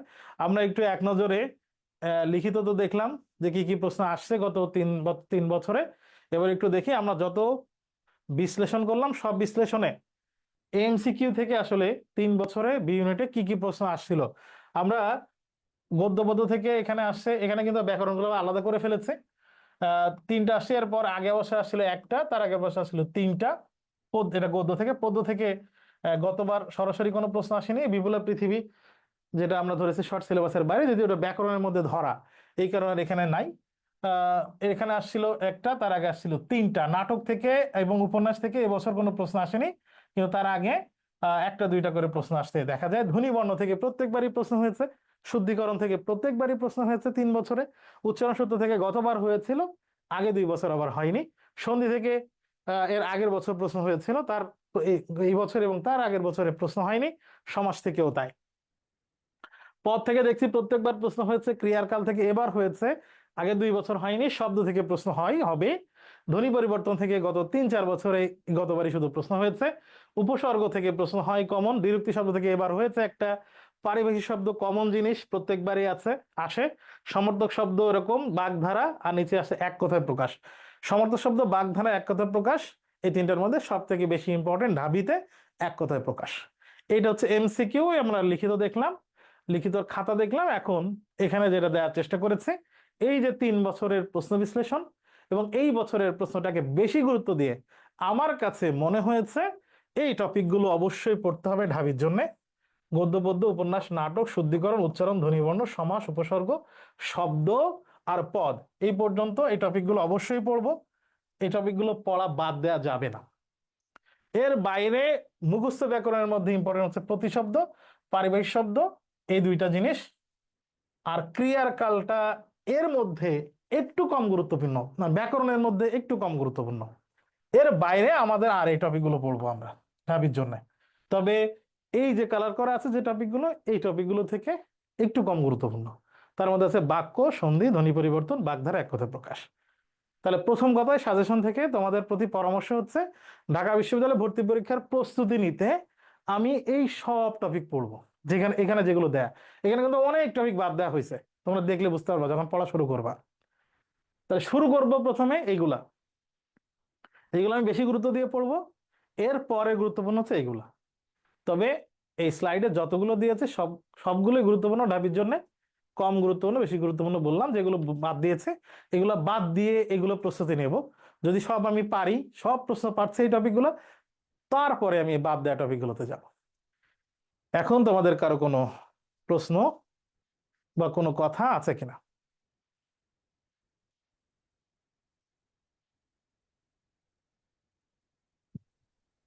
আসসালামু আলাইকুম ভাইয়া। ওয়ালাইকুম আসসালাম, বলো। ভাই এরকম মানে ঢাকা বিশ্ববিদ্যালয়ের মতো চট্টগ্রামের মানে চট্টগ্রাম বিশ্ববিদ্যালয়ের কোনো মানে ইয়ে আছে মানে ডিফারেন্স আছে? তুমি কি কইতেছো বুঝি নাই, আবার বলো। মানে প্রশ্ন এবং মানে যে স্লাইড গুলো এখন দেখাইছিলেন ঢাকা বিশ্ববিদ্যালয় হুম। চট্টগ্রামের মতোই কি সেম, মানে চট্টগ্রাম বিশ্ববিদ্যালয় কি সেম? তুমি কবে ভর্তি হয়েছো? এটা অল্প কিছুদিন হয়েছে, 2 দিন। চট্টগ্রাম বিশ্ববিদ্যালয়ে ক্লাস করেছিলে? চট্টগ্রাম বিশ্ববিদ্যালয়ে প্রশ্ন বিশ্লেষণ ক্লাস হয়েছে এরকম করেছিলে তুমি? না স্যার। তাহলে করতে হবে, না করে যদি এসে জিজ্ঞেস করো তো হবে না, ওই ক্লাসটা করবা। এরপরে যদি প্রশ্ন থাকে গ্রুপে লিখো, আনসার দেবো। এরপরে আচ্ছা ঠিক আছে।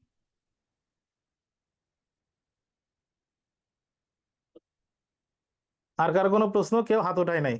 অসংখ্য ধন্যবাদ, তোমরা যে ধৈর্যের পরিচয় দেখাইলা প্রশ্ন না করে, আমি খুব খুশি হয়েছি। আর যদি প্রশ্ন থাকে গ্রুপে লিখো, প্রশ্ন সিস্টেম করে ঠিকঠাক লিখো, গ্রুপে উল্টোপাল্টা লিখো না। আমি গ্রুপে কইছি, আর একটা জিনিস ভালো করে নির্দেশনা দেই, যেহেতু ফেসবুক লাইভে আছে, আমরা আমাদের স্টুডেন্ট যারা আছে আমাদের গ্রুপে, টেলিগ্রাম গ্রুপে, বন্ধু হওয়ার উদ্দেশ্যে, ভাই হওয়ার উদ্দেশ্যে, বোন হওয়ার উদ্দেশ্যে, অথবা অন্য কোনো অসৎ উদ্দেশ্যে একজন আর একজনকে পার্সোনালি মেসেজ দিবে, এটা আমরা এগ্রি করি না, আমরা এটা সহ্য করি না, করব না। এটা হচ্ছে আমাদের পলিসি। তো তোমরা এই আকাম বা কুকাম কেউ করবে না। তোমাদের পড়াশোনার জন্য নিজেদের গ্রুপ করা, নিজেদের কিছু করা কোনো প্রয়োজন নাই। গ্রুপে লেখো, আমাদের কাছ থেকে প্রয়োজন মেটায় নাও। যেটা পারবা না কিন্তু প্রয়োজন, আমাদের কাছে ইনবক্স করো, সেটারও উত্তর পাবা। নিজেদের মধ্যে নিজেরা, ওই যে মেয়েরা বা ছেলেরা অনেকে ইনবক্সে কথা বলে আলাপ আলোচনা করে এরপরে বিরক্ত হয়ে এরপর অভিযোগ দিবা, না তুমিও দোষী সাব্যস্ত হবা। এগুলো একটু মাথায় রেখো। তোমাদের এই সময় এইসব এড়িয়ে ভালো করার সময়, প্রস্তুতি নেওয়ার সময়, আকাম কুকামের সময় না। সবার প্রতি শুভকামনা থাকলো, আবার দেখা হবে, আল্লাহ হাফেজ।